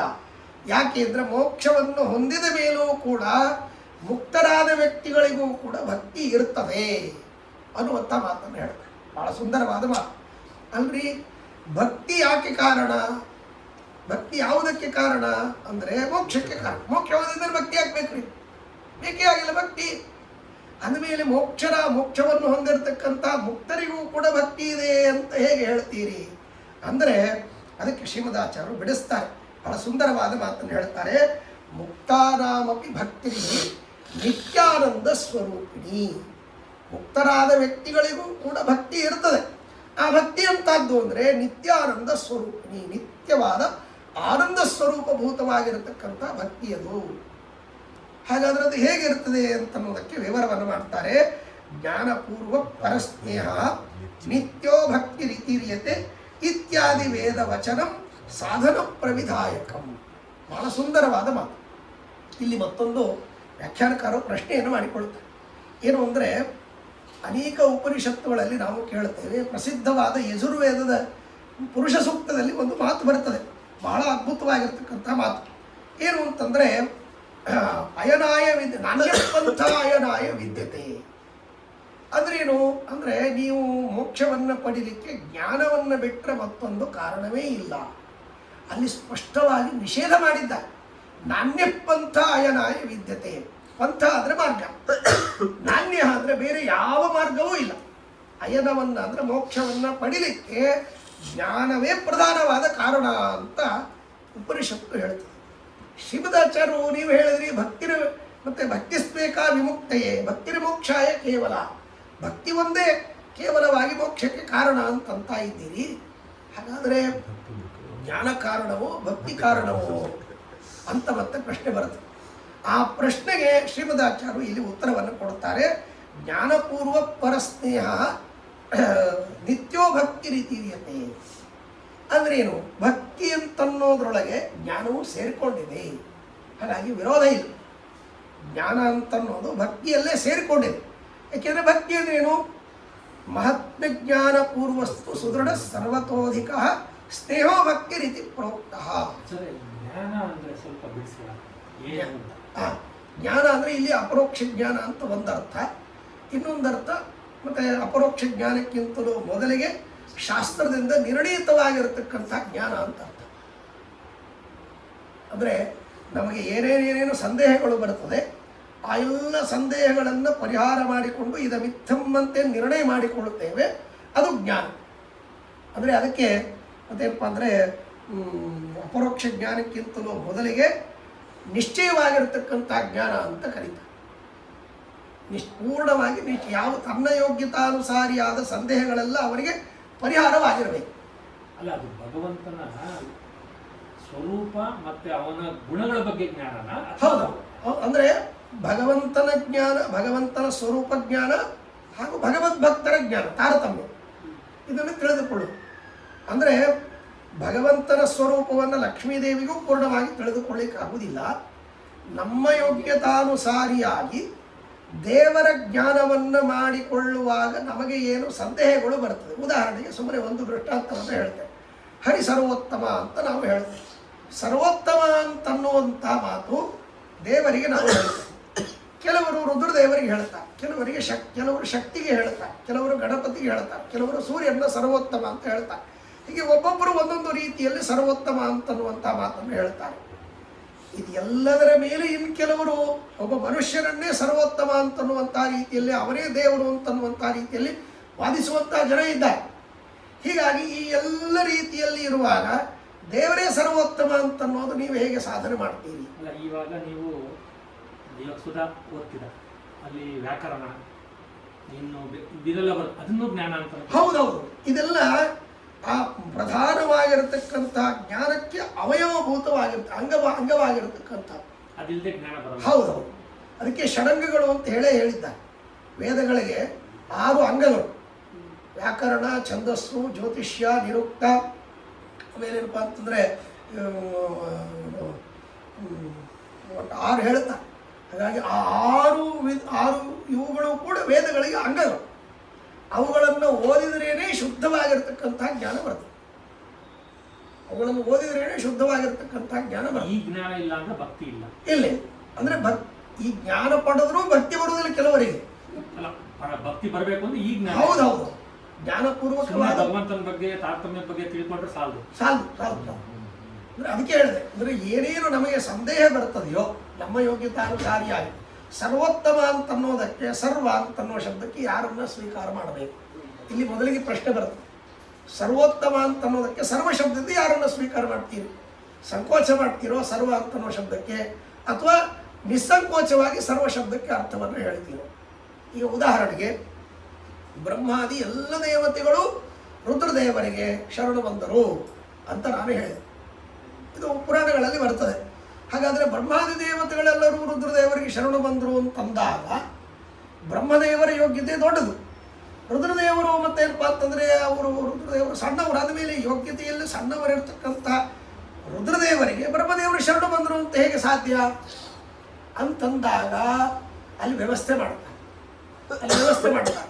ಏನು ವ್ಯವಸ್ಥೆ ಅಂತಂದರೆ ಬ್ರಹ್ಮಾದಿ ದೇವತೆಗಳು ಅಂತಂದಾಗ ಬ್ರಹ್ಮದೇವರನ್ನು ಬಿಟ್ಟು ಉಳಿದ ದೇವತೆಗಳು ಅಂತ ಅರ್ಥ ಮಾಡಬೇಕು. ಅವೆಲ್ಲ ತುಂಬ ಅದ್ಭುತವಾಗಿರ್ತಕ್ಕಂತಹ ವಿಚಾರಗಳಿವೆ. ಹಾಗಾಗಿ ಗುಣಪ್ರಧಾನವಾಗಿರತಕ್ಕಂತಹ ಮತ್ತು ಬಹುರೀಹಿ, ಗುಣ ಅಪ್ರಧಾನವಾಗಿರ್ತಕ್ಕಂಥ ಬಹುರೀಹಿ, ಹೀಗೆಲ್ಲ ಅಲ್ಲಿ ವ್ಯವಸ್ಥೆಯನ್ನು ಮಾಡ್ತಾರೆ. ಹಾಗಾಗಿ ಅಲ್ಲಿ ಬ್ರಹ್ಮಾದಿ ದೇವತೆಗಳು ಅಂತಂದಾಗ ದೇವರನ್ನು ಶರಣು ಹೋದರು ಅಂತಂದಾಗ ಬ್ರಹ್ಮದೇವರನ್ನು ಸ್ವೀಕಾರ ಮಾಡಬೇಕು, ತದ್ಗುಣ ಬಹುರೀಹಿ. ಇನ್ನು ಬ್ರಹ್ಮಾದಿ ದೇವತೆಗಳು ಮತ್ತೆ ಏನಪ್ಪ ಅಂದರೆ ರುದ್ರದೇವರನ್ನು ಶರಣು ಬಂದಿರೋದು ಬ್ರಹ್ಮದೇವರನ್ನು ಬಿಟ್ಬಿಡೋದು, ಅತುದ್ಗುಣ ಸವಿಜ್ಞಾನ ಬಹುರೀಹಿ ಅಂತಂತ. ಹೀಗೆ ಕೆಲವು ಕಡೆಗೆ ಆ ತಾರತಮ್ಯ ಬಂದಾಗ, ತಾರತಮ್ಯವನ್ನು ತಿಳಿದುಕೊಂಡಾಗ ಈ ಜ್ಞಾನ ನಮಗಾಗುತ್ತೆ. ಹಾಗಾದರೆ ರುದ್ರದೇವರಿಗೆ ಬ್ರಹ್ಮದೇವರು ಶರಣ ಹೋಗಲಿಕ್ಕೆ ಸಾಧ್ಯ ಇಲ್ಲ, ಬ್ರಹ್ಮದೇವರನ್ನು ಬಿಟ್ಟು ಉಳಿದ ದೇವತೆಗಳು ಅರ್ಥ ಮಾಡಬೇಕು ಅನ್ನೋದು ನಮಗೆ ಶಾಸ್ತ್ರದಿಂದ ಗೊತ್ತಾಗುತ್ತೆ. ಸೊ ಹಾಗಾಗಿ ಇಂಥ ವಾಕ್ಯಗಳು ಪುರಾಣಗಳಲ್ಲಿ ಅನೇಕ ಕಡೆಗೆ ಬರುತ್ತೆ. ಹಾಗಾದರೆ ನಾವು ಆ ವಾಕ್ಯಗಳನ್ನು ಹಾಗೆ ಅರ್ಥ ಮಾಡಿಕೊಂಡು ಬಿಟ್ಟರೆ ತಾರತಮ್ಯದ ಜ್ಞಾನ ಸರಿಯಾಗಿ ನಮಗೆ ಆಗೋದೇ ಇಲ್ಲ. ಹಾಗಾಗಿ ಆ ಜ್ಞಾನ ನಮಗಾಗಬೇಕು ಅಂದರೆ ಶಾಸ್ತ್ರಗಳಿಂದ ಮಥಿತ ಮಾಡಿ ಅದನ್ನು ಸರಿಯಾಗಿ ತಿಳಿದುಕೊಂಡಾಗ ಎಲ್ಲಿ ಹೇಗೆ ಅನ್ವಯ ಮಾಡಬೇಕು, ಎಲ್ಲಿ ಹೇಗೆ ಸಮನ್ವಯ ಮಾಡಿಕೊಳ್ಬೇಕು, ಹೇಗೆ ನಿರ್ಣಯ ಮಾಡಿಕೊಳ್ಬೇಕು, ಇದು ನಮಗೆ ಅರ್ಥವಾಗುತ್ತೆ. ಅದರಲ್ಲಿಯೂ ಕೂಡ ಮತ್ತೆ ಯಾವುದು ಪ್ರಬಲ, ಯಾವುದು ದುರ್ಬಲ, ಯಾವುದು ಸಾವಕಾಶ, ಯಾವುದು ನಿರವಕಾಶ, ಇವುಗಳ ಪ್ರಮಾಣಾನುಸಾರಿಯಾಗಿ ನಿರ್ಣಯವನ್ನು ಮಾಡಿಕೊಳ್ಬೇಕು. ಹಾಗಾಗಿ ಅವೆಲ್ಲ ಬಹಳ ಅದ್ಭುತವಾಗಿರ್ತಕ್ಕಂಥ ರೀತಿಯಲ್ಲಿ ಶಾಸ್ತ್ರದಲ್ಲಿ ವರ್ಣಿತವಾಗಿರ್ತಕ್ಕಂಥ ಅವುಗಳನ್ನು ನಾವು ಅಧ್ಯಯನ ಮಾಡಿ ಮಾಡಿ ಮಾಡಿ ಮಾಡಿ ಮಾಡಿ ಗುರುಗಳ ಮುಖದಿಂದ ಕೇಳಿ ಚರ್ಚೆ ಮಾಡಿ ನಿರ್ಣಯ ಮಾಡಿಕೊಂಡಿರ್ತಕ್ಕಂಥದ್ದು ಏನು ನಮಗೆ ಶುದ್ಧವಾದ ಜ್ಞಾನ ಬರ್ತದೋ ಅದನ್ನು ಉಪಾಸನೆ ಮಾಡಬೇಕು. ಇದು ಮೊದಲಿಗೆ ಶ್ರವಣ, ಆಮೇಲೆ ಮನನ. ಮನನ ಅಂದರೆ ಎರಡು ರೀತಿಯಿಂದ ಮನನವನ್ನು ಹೇಳ್ತಾರೆ. ಒಂದು ಏನು ಕೇಳಿದ್ದೀವೋ ಅದನ್ನು ಚಿಂತನೆ ಮಾಡೋದು ಒಂದು ಮನನ. ಇನ್ನೊಂದು ಮನನ ಅಂದರೆ ಅದರಲ್ಲಿ ಬರತಕ್ಕಂಥ ಸಂದೇಹಗಳನ್ನು ಪರಿಹಾರ ಮಾಡಿಕೊಳ್ಳೋದು ಒಂದು ಮನನ ಅನ್ನುವಂಥ ಮಾತನ್ನು ಹೇಳ್ತಾರೆ. ಅರ್ಥ ಆಯ್ತಲ್ಲ? ಹೀಗೆ ಅಂದರೆ ಒಂದು ಕಡೆಗೆ ರುದ್ರದೇವರಿಗಿಂತಲೂ ಉತ್ತಮ ಅಂತ ಪರಮಾತ್ಮರನ್ನು ಒಂದು ಕಡೆಗೆ ಹೇಳ್ತಾರೆ, ಬ್ರಹ್ಮದೇವರಿಗಿಂತಲೂ ಉತ್ತಮ ಅಂತ ಒಂದು ಕಡೆಗೆ ಹೇಳ್ತಾರೆ. ಹಾಗಾದ್ರೆ ರುದ್ರದೇವರಿಗಿಂತಲೂ ಉತ್ತಮನೋ ಬ್ರಹ್ಮದೇವರಿಗಿಂತಲೂ ಉತ್ತಮನೋ ಅಂತ ಸಂದೇಹ ಬರುತ್ತೆ. ಆಗ ಎರಡನ್ನೂ ಸೇರಿಸಿಕೊಳ್ಬೇಕು. ಅವರಿಗಿಂತಲೂ ಉತ್ತಮ ಹೌದು, ಇವರಿಗಿಂತಲೂ ಉತ್ತಮ ಹೌದು ಅನ್ನೋದನ್ನು ಶಾಸ್ತ್ರಗಳನ್ನು ಓದಿದಾಗ ನಮಗೆ ಮತ್ತೆ ಆ ಸಂದೇಹಗಳು ಪರಿಹಾರವಾಗುತ್ತೆ.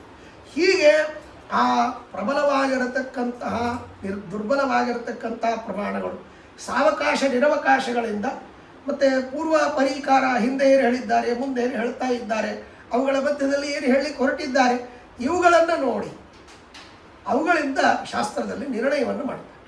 ಈ ನಿರ್ಣಯ ಮಾಡೋದೇ ಮತ್ತು ಬ್ರಹ್ಮಸೂತ್ರಗಳು, ಅದಕ್ಕೆ ಶ್ರೀಮದಾಚಾರ್ಯ ವ್ಯಾಖ್ಯಾನವನ್ನು ಮಾಡಿರ್ತಕ್ಕಂಥದ್ದು.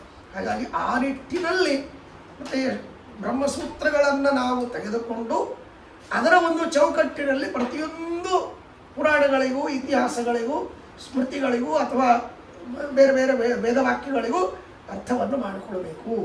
ಅದಕ್ಕೆ ಒಂದು ಮಾತನ್ನು ಟೀಕಾರರು ಹೇಳ್ತಾರೆ, ವೇದಗಳನ್ನು ನಿರ್ಣಯ ಮಾಡಿಕೊಡುವಂತಹ ಬ್ರಹ್ಮಸೂತ್ರಗಳೇನಿವೆ ಆ ಬ್ರಹ್ಮಸೂತ್ರಗಳು ಪರಮ ಪ್ರಮಾಣ, ಅದಕ್ಕೆ ಪರವಿದ್ಯಾ ಅಂತ ಕರೀತಾರೆ. ಪರವಿದ್ಯಾ ಯಾಕೆ ಅಂದರೆ ವೇದಗಳಿಗೂ ಪರವಿದ್ಯಾ ಅಂತ. ಯಾವಾಗ ವೇದಗಳಿಗೆ ಪರವಿದ್ಯಾ ಅಂದರೆ ಅದಕ್ಕೆ ಶ್ರುತಿನೇ ಹೇಳುತ್ತದೆ, ತಾಯೇವ ಪರಮಾವಿದ್ಯಾ ಯದಾ ವಿಷ್ಣೋಸ್ತು ವಾಚಕ. ವೇದಗಳು ಯಾವಾಗ ಪರಮಾತ್ಮನನ್ನು ತಿಳಿಸಿಕೊಡುತ್ತದೋ ಆಗ ಪರವಿದ್ಯಾ. ಒಂದು ವೇಳೆ ಪರಮಾತ್ಮನನ್ನು ತಿಳಿಸಿಕೊಡೋದಿಲ್ಲ ಅಂತಂದರೆ ಅವು ಪರವಿದ್ಯಾ ಅಂತ ಆಗುವುದಿಲ್ಲ ಅಂತ ಶ್ರೀಮದಾಚಾರ್ಯ ಹೇಳ್ತಾರೆ, ಶ್ರುತಿಯನ್ನು ಕೊಟ್ಟು ಹೇಳ್ತಾರೆ. ಅಲ್ಲಿಯೂ ಮತ್ತೆ ವ್ಯವಸ್ಥೆ ಮಾಡ್ತಾರೆ. ಅದು ಅಷ್ಟೇ ಅಲ್ಲ, ವೇದಗಳು ಕೆಲವೊಮ್ಮೆ ದೇವರನ್ನು ತಿಳಿಸಿಕೊಡುತ್ತದೆ, ಕೆಲವೊಮ್ಮೆ ದೇವರನ್ನು ತಿಳಿಸಿಕೊಡುವುದಿಲ್ಲ. ಈ ಅವಸ್ಥೆ ಇದೆ ವೇದಗಳಿಗೆ. ಆದರೆ ಬ್ರಹ್ಮಸೂತ್ರಗಳಿಗೆ ಆ ಅವಸ್ಥೆ ಇಲ್ಲ. ಯಾಕೆಂದರೆ ನಿರ್ಣಯ ಮಾಡಲಿಕ್ಕೆ ಹೊರಟಿದ್ದು. ಹಾಗಾಗಿ ಬ್ರಹ್ಮಸೂತ್ರಗಳು ಸದಾ ಕಾಲದಲ್ಲಿ ದೇವರನ್ನು ಸರ್ವೋತ್ತಮ ಅಂತ ತಿಳಿಸ್ಲಿಕ್ಕೆ ಹೊರಟಿರ್ತಕ್ಕಂಥ ಸರ್ವಶಬ್ದ ಪ್ರತಿಪಾದ್ಯ, ಸರ್ವನಿಯಾಮಕ, ಸರ್ವತಂತ್ರ ಸ್ವತಂತ್ರ ಅನ್ನುವ ವಿಚಾರವನ್ನೇ ತಿಳಿಸ್ಲಿಕ್ಕೆ ಹೊರಟಿದೆ. ಅಂದಮೇಲೆ ಆ ವೇದಕ್ಕಿಂತಲೂ ಬ್ರಹ್ಮಸೂತ್ರಗಳು ಬಹಳ ಉತ್ತಮ ಅನ್ನೋದಕ್ಕಾಗಿ ಅದಕ್ಕೆ ಪರವಿದ್ಯಾ ಅಂತ ಕರೀತಾರೆ. ಅದಕ್ಕೆ ಮತ್ತೆ ಅನೇಕ ರೀತಿಯಲ್ಲಿ ಮತ್ತೆ ದೊಡ್ಡ ದೊಡ್ಡ ಚರ್ಚೆಗಳೆಲ್ಲ ಇವೆ. ಅದು ಮುಂದಿನ ವಿಶೇಷ, ಅದು ಅದ್ಭುತವಾಗಿರ್ತಕ್ಕಂಥ ರೀತಿಯಲ್ಲಿ ಇದೆ. ಇರಲಿ, ಅಂತೂ ಆ ವಿಧವಾಗಿರತಕ್ಕಂತಹ ಶಾಸ್ತ್ರಗಳಿಂದ ನಾವು ತಿಳಿದುಕೊಂಡಾಗ ಹಾಗಾದರೆ ಈ ವಾಕ್ಯಕ್ಕೆ ಏನರ್ಥ, ಈ ವಾಕ್ಯಕ್ಕೆ ನಿಜವಾದ ಅರ್ಥ ಏನು, ಇದಕ್ಕೆ ಬರತಕ್ಕಂತಹ ಸಂದೇಹಗಳನ್ನು ಪರಿಹಾರ ಮಾಡಿಕೊಂಡು ಇದಮಿತ್ತಮ್ಮಂತ ನಿರ್ಣಯ ಮಾಡಿಕೊಂಡದ್ದನ್ನು ನಾವು ಉಪಾಸನೆ ಮಾಡಬೇಕು, ಮನನ ಮಾಡಬೇಕು. ಆ ಮನನದಿಂದ ನಮಗೆ ದೇವರ ಜ್ಞಾನ ವಿಶೇಷವಾಗಿ ಆಗ್ತಾ ಹೋಗ್ತದೆ. ಅವನಲ್ಲಿ ಅದ್ಭುತವಾಗಿರ್ತಕ್ಕಂಥ ರೀತಿಯಲ್ಲಿ ಮನಸ್ಸು ಬರ್ತದೆ. ಅದರಿಂದ ಪರೋಕ್ಷ ನಿಶ್ಚಯ, ಆಮೇಲೆ ಅಪರೋಕ್ಷ ಜ್ಞಾನವಾಗುತ್ತೆ. ಈಗ ನಾವು ಬ್ರಾಹ್ಮಣರೇನು ಇದು ಮಾಡ್ತೀವಿ, ಬೇರೆ ವರ್ಗದವರು ಅವರಿಗೆ ಬೇರೆ ರೀತಿಯಲ್ಲಿ ವ್ಯವಸ್ಥೆ ಮಾಡಿದ್ದಾರೆ. ಅದಕ್ಕೆ ಯಾರಿಗೆ ವೇದಗಳ ಅಧಿಕಾರ ಇಲ್ಲ, ಸ್ತ್ರೀಶೂದ್ರ ಬ್ರಹ್ಮಬಂಧೂನಾಂ ತ್ರೈರ ಶ್ರುತಿಗೋಚರ ಇತಿ ಭಾರತಮಾಖ್ಯಾನಂ ಕೃಪಯಾ ಮುನಿನಾ ಕೃತಂ, ಯಾರಿಗೆ ವೇದಾಧಿಕಾರ ಇಲ್ಲವೋ ಅಂಥವರಿಗೆ ಮೋಕ್ಷವಾಗುವುದಕ್ಕಾಗಿ ವೇದವ್ಯಾಸದೇವರು ಕರುಣೆಯಿಂದ ಮಹಾಭಾರತವನ್ನು ರಚನೆ ಮಾಡಿಕೊಟ್ಟಿದ್ದಾರೆ, ಪುರಾಣಗಳನ್ನು ರಚನೆ ಹಂಗಂತೇನಿಲ್ಲ. ಯಾಕೆಂದರೆ ಖಗ ಮೃಗ ತೃಣಾದಿಕ ಪಿಪೀಲಿಕ ಅಷ್ಟ ಗರ್ಧವಾಹ ಅಂತ ಇಲ್ಲಿ ಮುಂದೆ 9ನೇ ಅಧ್ಯಾಯದಲ್ಲಿ ಹೇಳ್ತಾರೆ ಶಿವದಾಚಾರ್ಯ. ಅಲ್ಲಿ ರಾಮದೇವರು ಸಮಾಯಾತ ಏ ಮೋಕ್ಷ ಪದೇಚ್ಛವ, ಯಾರ್ಯಾರು ಮೋಕ್ಷಕ್ಕೆ ಬರ್ತೀರಿ, ಕರ್ಕೊಂಡು ಹೋಗ್ತೀನಿ ಬರ್ರಿ ಅಂತ ಡಂಗುರ ಸಾರಿಸಿದಾಗ ತೃಣಗಳು ಹೋದವು ಅಂತ ಹೇಳ್ತಾರೆ, ಇರುವೆಗಳು ಹೋದವು ಅಂತ ಹೇಳ್ತಾರೆ. ಎಲ್ಲರಿಗೂ ಬ್ರಾಹ್ಮಣ ಜನ್ಮ ಬರಬೇಕು ಅಂತೇನಿಲ್ಲ, ಎಲ್ಲರಿಗೂ ಬ್ರಾಹ್ಮಣ ಜನ್ಮ ಬರಬೇಕು ಅಂತೇನಿಲ್ಲ. ಏನು ಅವರಿಗೆ ಅವರವರ ಕೊನೆಯ ಚರ್ಮದೇಹದಲ್ಲಿ ಯಾವ ರೀತಿಯಲ್ಲಿ ಇರ್ತದೆ ಬರ್ತದೆ. ಯಾಕೆ ಬರ್ತದೆ? ನಾಮಜ್ಞಾನಾಧಿಕಾರಿಣ. ಈಗ ಬ್ರಹ್ಮದೇವರು ಅನಂತ ಗುಣಗಳನ್ನು, ಪ್ರಾಯಶಃ ಎಲ್ಲ ಗುಣಗಳನ್ನು ಉಪಾಸನೆ ಮಾಡ್ತಾರೆ. ರುದ್ರದೇವರು ಸ್ವಲ್ಪ ಕಡಿಮೆ ಗುಣಗಳನ್ನು ಉಪಾಸನೆ ಮಾಡ್ತಾರೆ. ಇಂದ್ರದೇವರು ಇನ್ನೂ ಕಡಿಮೆ ಉಪಾಸನೆ ಮಾಡ್ತಾರೆ. ಹೀಗೆ ಕೆಳಗೆ ಬರ್ತಾ ನಮಗೆ 4 ಗುಣಗಳನ್ನು ಉಪಾಸನೆ ಮಾಡಲಿಕ್ಕೆ ಹೇಳ್ತಾರೆ. ಸಚ್ಚಿದಾನಂದ ಆತ್ಮ ಅಂತ. ಅದ್ರ ಕೆಳಗಿರ್ತಕ್ಕಂಥವ್ರು ಇನ್ನೂ ನೀಚರಾಗಿರ್ತಕ್ಕಂತಹ ಮುಕ್ತಿಯೋಗ್ಯರಿದ್ದಾರೆ. ಅಂಥವರು ಒಂದೇ ಗುಣವನ್ನು ಉಪಾಸನೆ ಮಾಡ್ತಾರೆ. ಅಷ್ಟೇ ಅಲ್ಲ, ಇನ್ನೂ ಕಡಿಮೆ ಇರತಕ್ಕಂಥವರು ನಾಮಜ್ಞಾನಾಧಿಕಾರಿಣ. ರಾಮ ರಾಮ ರಾಮ ರಾಮ ರಾಮ ರಾಮ ಅಂತ ಭಜನೆ ಮಾಡ್ತಿರ್ತಾರೆ. ಅಷ್ಟೇ ರಾಮ ಶಬ್ದ ಅರ್ಥವನ್ನು ತಿಳಿದುಕೊಳ್ತಾರೆ, ಹೆಚ್ಚಿಗೆ ಏನಿಲ್ಲ. ಅಷ್ಟು ತಿಳಿದುಕೊಂಡು ಅದರಿಂದಲೇ ಅಪರೋಕ್ಷ ಜ್ಞಾನ ಪಡೆದು ಮೋಕ್ಷವನ್ನು ಪಡೀತಕ್ಕಂಥ ವ್ಯಕ್ತಿಗಳಿದ್ದಾರೆ. ಅಂಥವರಿಗೂ ಮೋಕ್ಷ. ಇಷ್ಟೇ, ಮೋಕ್ಷದಲ್ಲಿಯೂ ತಾರತಮ್ಯ ಇದೆ, ಅವರವ್ರ ಯೋಗ್ಯತೆ. ಈಗ ದೊಡ್ಡ ಪಾತ್ರೆ, ಬಕೀಟು, ಒಂದು ಕೈ ಪಾತ್ರೆ, ಸೌಟು, ಒಂದು ಗ್ಲಾಸು, ತೀರ್ಥ ಸೌಟು, ಹಿಂಗೆ ವ್ಯತ್ಯಾಸ. ಹಂಗೆ ಅವರವ್ರ ಯೋಗ್ಯತೆ ವ್ಯತ್ಯಾಸ ಇದೆ. ಅವರವರಿಗೆ ಎಷ್ಟೆಷ್ಟು ಯೋಗ್ಯತೆ ಇದು ಆ ಪ್ರಕಾರ ಅವರು ಅಷ್ಟು ಸಾಧನೆ ಮಾಡಿಕೊಂಡು ಮೋಕ್ಷವನ್ನು ಪಡೀತಾರೆ.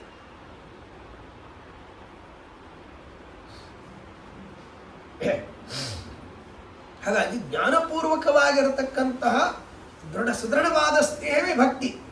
ಹಾಗಾದರೆ ಜ್ಞಾನಪೂರ್ವಕವಾದ ಸುದೃಢವಾದ ಸ್ನೇಹ ಇದು ಭಕ್ತಿ ಅಂತಂದ ಮೇಲೆ ಭಕ್ತಿಯೊಳಗೆ ಜ್ಞಾನ ಸೇರಿಕೊಂಡಿದೆ.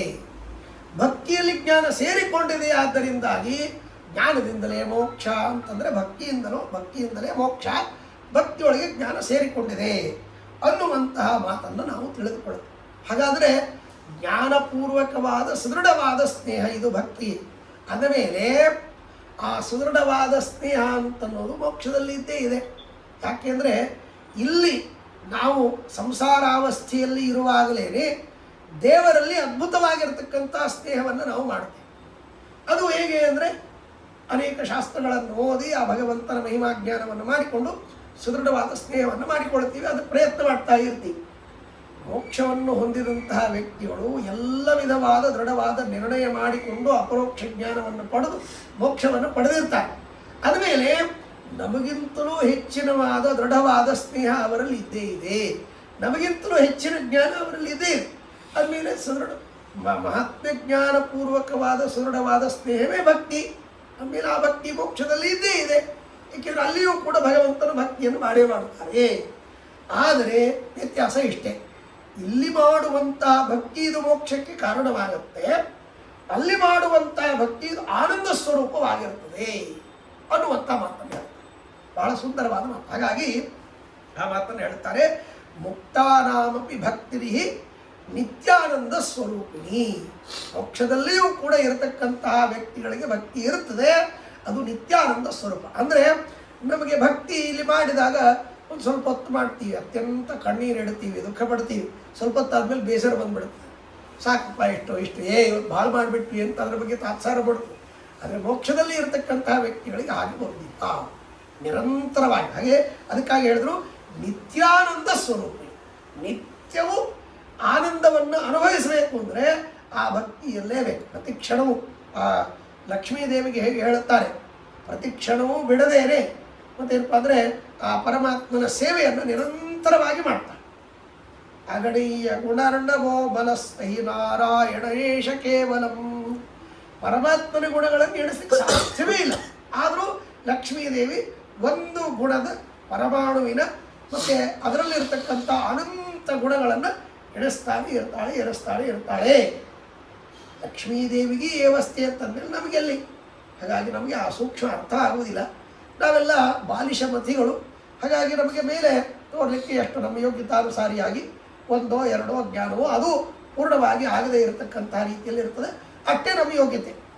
ಆದರೆ ಲಕ್ಷ್ಮೀದೇವಿಗೆ ಒಂದು ಗುಣದೊಳು ಅನಂತ ಗುಣಗಳು ಕೊಂದಿಪ್ಪವು ಗುಣಗಳ ಸಹಿತ. ಹಾಗಾಗಿ ಒಂದು ರೂಪದಲ್ಲಿ ಅನಂತ ರೂಪಗಳಿವೆ, ಆ ಅನಂತ ರೂಪಗಳಲ್ಲಿ ಒಂದೊಂದು ರೂಪಗಳಲ್ಲಿ ಮತ್ತು ಅನಂತ ರೂಪಗಳಿವೆ. ಹೀಗೆ ಆ ಒಳಗೆ ಹೋಗ್ತಾ ಇದ್ದಂತೆ ಅದು ಮುಗಿಯೋದೇ ಇಲ್ಲ. ಇಷ್ಟು ಅನಂತ ಗುಣಗಳನ್ನು, ಅನಂತ ರೂಪಗಳನ್ನು ಲಕ್ಷ್ಮೀದೇವಿ ಚಿಂತನೆ ಮಾಡ್ತಾರೆ. ನಮಗೆ ಅದರ ಮುಂದೆ ಹೋಗಲಿಕ್ಕೆ ಆಗೋದೇ ಇಲ್ಲ. ಉದಾಹರಣೆಗೆ ಭಾಗವತದಲ್ಲಿ ತಿಳಿಸಿರ್ತಕ್ಕಂತಹ ಮಾತನ್ನು ನಾವು ದೃಷ್ಟಾಂತವನ್ನಾಗಿ ಇಟ್ಕೊಳ್ಬೋದು. ಏನು ಅಂದರೆ, ಪೃಥಿವಿಯ ವಿಭಾಗವನ್ನು ಮಾಡ್ತಾ ಹೋದರೆ ಕನಿಷ್ಠ 10 ಭಾಗಗಳು ಉಳಿತದೆ, ಎಷ್ಟು ವಿಭಾಗ ಮಾಡಿದರು ಅಂತಂತ. ಅಂದರೆ ಉದಾಹರಣೆಗೆ ಒಂದು ನಾವು ಹಣ್ಣನ್ನು ತೆಗೆದುಕೊಳ್ಳುತ್ತೀವಿ, ಅದರಲ್ಲಿ 10 ದಿಕ್ಕುಗಳ ಒಂದೊಂದು ಭಾಗ ಅಂತ ಒಂದು ಭಾಗವನ್ನು ತೆಗೆದುಕೊಂಡ್ರೆ ಮತ್ತೆ ಅದರೊಳಗೆ 10 ಭಾಗ ಉಳಿತು. ಹೀಗೆ ನಾವು ಎಷ್ಟು ವಿಭಾಗ ಮಾಡುತ್ತಾ ಹೋದರೂ ಅದರಲ್ಲಿ ಕನಿಷ್ಠ 10 ಭಾಗಗಳು ಉಳಿತದೆ. ನಮಗೆ ವಿಭಾಗ ಮಾಡಲಿಕ್ಕೆ ಬರೋದಿಲ್ಲ ಅಷ್ಟೇ ಹೊರತು ಅದರಲ್ಲಿ ಭಾಗಗಳಂತೂ ಇದ್ದೇ ಇದೆ ಅಲ್ವಾ? ಇದು ನಮ್ಮ ಯೋಗ್ಯ. ಹೀಗೆ ಆ ಒಳಗೆ ಇರ್ತಕ್ಕಂಥ ಅನಂತ ಗುಣಗಳನ್ನು, ರೂಪಗಳನ್ನು ಆ ಲಕ್ಷ್ಮೀದೇವಿ ಚಿಂತನೆ ಮಾಡ್ತಾಳೆ. ನಮಗೆ ಅದಾಗುವುದಿಲ್ಲ. ನಾವು ಸ್ಥೂಲಮತಿಗಳು ಇಷ್ಟಕ್ಕೆ ನಿಂತು ಬಿಡ್ತೀವಿ, ನಮ್ದು ಇಟ್ಟೇ ಈ ಅವಸ್ಥೆ ಆಗ. ಹಾಗಾಗಿ ಇದು ಅದ್ಭುತವಾಗಿರ್ತಕ್ಕಂಥದ್ದು. ಇದನ್ನು ಬರೇ ಇಷ್ಟೇ ಅಲ್ಲ, ಶಿವದಾಚಾರ್ಯರು ಇದನ್ನು ಸುಖದ ವಿಷಯದಲ್ಲೂ ಹೇಳುತ್ತಾರೆ. ನಾವು ಒಂದು ಹೋಳಿಗೆ ತಿಂದ್ವಿ, ಹೋಳಿಗೆ ತಿಂದಾಗ ನಮಗೆ ಆನಂದವಾಗಿದೆ. ಆನಂದ ಆಗಿದ್ರೆ ಆ ಆನಂದ ಅಂತ ಅನ್ನೋದು ನಮಗೆ ಎಷ್ಟಾಗುತ್ತೆ, ಏನೋ ಆನಂದ ಆಗುತ್ತೆ, ನಮಗೆ ಭಾಳ ಸೇರುತ್ತೆ ಅಂತ ತಿಂದು. ಅದಕ್ಕಿಂತಲೂ ಹೆಚ್ಚಿನ ಆನಂದ ಋಷಿಗಳಿಗಾಗುತ್ತೆ, ತತ್ವಾಭಿಮಾನಿ ದೇವತೆಗಳಿಗಾಗುತ್ತೆ, ವಾಯುದೇವರಿಗಾಗುತ್ತೆ, ಲಕ್ಷ್ಮೀದೇವಿ. ಅದಕ್ಕಿಂತಲೂ ಹೆಚ್ಚಿನ ಆನಂದ ಒಂದೇ ಹೋಳಿಗೆ ತಿಂದದ್ದಕ್ಕೆ ದೇವರಿಗೆ ಆನಂದ ಆಗುತ್ತೆ. ಇದು ನಮಗೆ ಗೊತ್ತಾಗುವುದಿಲ್ಲ. ಈ ವಿಷಯದಲ್ಲಿಯೂ ಅದ್ಭುತವಾಗಿರ್ತಕ್ಕಂತಹ ರೀತಿಯಲ್ಲಿ ದೇವರ ಆನಂದ ಪಡ್ತಾರೆ. ಇದು ನಮಗೆ ಅರ್ಥವೇ ಆಗುವುದಿಲ್ಲ, ಇದು ಹೇಗೆ ಅಂತ ಅನ್ನೋದೇ ಗೊತ್ತಾಗುವುದಿಲ್ಲ. ಆದರೆ ಇದು ಅತ್ಯಂತ ಪ್ರಾಕ್ಟಿಕಲ್, ಸತ್ಯವಾಗಿರತಕ್ಕಂಥ ವಿಷಯ. ಹೀಗೆ ಸರ್ವತ್ರ ಸಾರಭೂಕ್ತೇವ ನಾಸಾರಂಸ ಕದಾಚಿತ್ ಅಂತನ್ನುವಂಥ ಮಾತನ್ನು ಹೇಳ್ತಾ ದೇವರು ಒಟ್ಟಾರೆ ದೋಷಗಳ ಮತ್ತು ಭೋಗವನ್ನು ಮಾಡೋದೇ ಇಲ್ಲ, ಸುಖದ ಭೋಗವನ್ನೇ ಮಾಡ್ತಾನೆ, ಗುಣಗಳ ಭೋಗವನ್ನೇ ಮಾಡ್ತಾನೆ ಇತ್ಯಾದಿ ರೀತಿಯಲ್ಲಿ ಅವೆಲ್ಲ ವ್ಯವಸ್ಥೆ ಮಾಡಿದ್ದಾರೆ. ಅಂತೂ ಈ ರೀತಿಯಲ್ಲಿ ಒಂದು ಹೋಳಿಗೆ ತಿನ್ನೋದರಿಂದ ಅವನು ಅನಂತ ಸುಖವನ್ನು ಅನುಭವಿಸ್ತಾನೆ. ಇದು ಒಂದು ಬರೀ ಇಷ್ಟೇ ಅಲ್ಲ, ಇದು ದೇಶತಃ ಅಷ್ಟೇ ಅಲ್ಲ, ಕಾಲತಃ ಕೂಡ ಹೇಳ್ತಾರೆ. ನಾವು ಹೋಳಿಗೆ ತಿಂದು ಮುಗಿಸ್ಬಿಟ್ಟು ನಮಗೆ ಆನಂದ ಆಗೋಯ್ತು, ಮತ್ತಿನ್ನು ಆನಂದ ಬರೋದಿಲ್ಲ, ಮತ್ತೆ ತಿಂದಾಗೆ ಬರ್ತದೆ, ಆಗ ಬೇರೆ ಆನಂದ. ಆದರೆ ಏನು ಹೋಳಿಗೆ ತಿಂದು ನಾವು ಮುಗಿಸೀವಿ, ಆ ಆನಂದವನ್ನು ದೇವರು ಅನಂತ ಕಾಲದವರೆಗೆ ಅನುಭವಿಸ್ತಾರೆ. ಇದು ದೇವರ ವಿಚಿತ್ರವಾಗಿರ್ತಕ್ಕಂಥ ಅಚಿಂತ್ಯದ್ಭುತವಾದ ಸಾಮರ್ಥ್ಯ. ಇದು ಹೇಗೆ ಅಂತನ್ನೋದಕ್ಕೆ ಶ್ರೀಮದಾಚಾರ್ಯ ಒಂದು ದೃಷ್ಟಾಂತವನ್ನು ಕೊಟ್ಟು ನಮಗೆ ತಿಳಿಸ್ತಾರೆ. ಬಹಳ ಸುಂದರವಾದ ಮಾತು. ಏನು ಅಂತಂದರೆ, ಸಿಹಿ ಅಥವಾ ಅದರೊಳಗೆ ರುಚಿ ಅಂತನ್ನೋದೇನಿದೆ ಅದು ಬೇರೆ ಯಾರಲ್ಲ, ದೇವರೇ, ಸಾಕ್ಷ್ಯರಸ. ಹಾಗಾಗಿ ಆ ಸಾಕ್ಷ್ಯರಸ ರೂಪದಿಂದ ಇರತಕ್ಕಂಥ ಭಗವಂತ ಅವರ ಏನು ರೂಪ ಇದೆ ಇದು ಅನಾದಿ ಕಾಲದಿಂದ ಅನಂತ ಕಾಲದವರೆಗೆ. ಸೊ ಹಾಗಾಗಿ ಆ ರೂಪ ಈ ಒಂದು ರಸಕ್ಕೆ ನಿಯಾಮಕವಾಗಿರತಕ್ಕಂಥದ್ದು. ಆ ವಸ್ತು ನಷ್ಟವಾದರೂ ಕೂಡ ವಸ್ತುಗತವಾಗಿರತಕ್ಕಂತಹ ಗುಣ ಧರ್ಮ ಏನಿದೆ ಅದನ್ನು ಆ ರೂಪದಲ್ಲಿ ಭಗವಂತ ನಿಯಮನ ಮಾಡುವುದಕ್ಕಾಗಿ ನಿಂತ ಅವರ ರೂಪ ಇದು ಅನಾದಿ ನಿತ್ಯ. ಆದ್ದರಿಂದಾಗಿ ಅನಂತ ಕಾಲದವರೆಗೆ ಆ ಸುಖವನ್ನು ಭೋಗವನ್ನು ಪರಮಾತ್ಮ ಮಾಡ್ತಾನೆ. ಯಾಕೆಂದರೆ ತನ್ನ ಭೋಗವನ್ನೇ ತಾನು ಮಾಡ್ತಾನೆ ಪರಮಾತ್ಮ. ನೈವೇದ್ಯ ಮಾಡುವಾಗ ಭಗವಂತ ಅದರಲ್ಲಿರೋ ದೋಷಗಳನ್ನೆಲ್ಲ ತೆಗೆದು ನಮಗೆ ಏನು ಜೀರ್ಣ ಮಾಡ್ಕೊಳಕ ಅದು ಮಾತ್ರ ಕೊಡ್ತಾನೆ. ಹೌದು, ಹಾಗೂ ಇದೆ. ಅದು ಏನಾಗ್ತದೆ? ಅದು ದೇವರ ಸಾಮರ್ಥ್ಯ, ಅದು ನಮಗೆ ಗೊತ್ತಾಗಲ್ಲ. ಅದನ್ನು ಭೋಗ ಮಾಡಲ್ಲ ಅವನು, ಮಾಡುದು ದುಷ್ಟವಾದದ್ದನ್ನು ಭೋಗ ಮಾಡುವುದಿಲ್ಲ ಭಗವಂತ. ತೆಗೆದು ಹಾಕ್ಬಿಡ್ತಾನೆ. ಅದಕ್ಕೋಸ್ಕರ ನೈವೇದ್ಯ ಮಾಡೋದು, ಅದನ್ನು ಭೋಗ ಮಾಡಲ್ಲ. ಹೌದು. ಅಂದರೆ ಈಗ ನಾವು ಕಥೆಯನ್ನು ಕೇಳುತ್ತೇವೆ. ಏನಪ್ಪ ಅಂದರೆ ದ್ವಾದಶ ಸ್ತೋತ್ರವನ್ನು ಹೇಳಿದ್ದಕ್ಕಾಗಿ ಆಹಾರದಲ್ಲಿರ್ತಕ್ಕಂಥ ವಿಷ ಪರಿಹಾರವಾಯಿತು ಅಂತ ಅನ್ನೋದನ್ನು ಇತಿಹಾಸವನ್ನು ಕೇಳ್ತೇವೆ. ಹಾಗಾದರೆ ಆ ದೋಷಗಳು ಬರೀ ವಿಷ ಅಂತ ಅಷ್ಟೇ ಅಲ್ಲ, ಅದರಲ್ಲಿ ಏನು ದೋಷಗಳಿರ್ತದೆ ಅದು ಪರಿಹಾರವಾಗುತ್ತೆ. ಬರೇ ದೇಹಕ್ಕೆ ಆಗುವಂತಹ ಪರಿಣಾಮವಾಗುವಂತಹ ದೋಷಗಳು ಅಷ್ಟೇ ಅಲ್ಲ, ಮನಸ್ಸಿಗೆ ವಿಕಾರವನ್ನು ತಂದು ಕೊಡ್ತಕ್ಕಂತಹ ದೋಷಗಳು ಪರಿಹಾರವಾಗುತ್ತೆ. ಹಾಗಾದ್ರೆ ನೈವೇದ್ಯ ಅಂದ್ರೆ ಭಗವಂತ ಅದನ್ನು ಭೋಗ ಮಾಡಲ್ಲ, ಮಾಡ್ತಾನೆ. ದೇವರಿಗೆ ಅಸಾಮರ್ಥ್ಯನೂ ಇದೆ, ದೇವರಿಗೆ ಅಸಾಮರ್ಥ್ಯನೂ ಇದೆ. ಬ್ರಹ್ಮಾದಿ ದೇವತೆಗಳಿಗೆ ಮತ್ತೆ ಏನಪ್ಪ ಅಂದರೆ ಜಡವಾಗಿರ್ತಕ್ಕಂಥ ಪದಾರ್ಥಗಳ ಭೋಗ ಸ್ವಲ್ಪ ಇದೆ. ದೋಷಗಳನ್ನ ಭೋಗ ಮಾಡ್ತಾನೆ, ದೋಷಗಳನ್ನು ಭೋಗ ಮಾಡೋದಿಲ್ಲ. ದೋಷಗಳನ್ನು ದೋಷಗಳನ್ನು ಭೋಗ ಸರ್ವತ್ರ ಸಾರಭೂತ್ ದೇವ.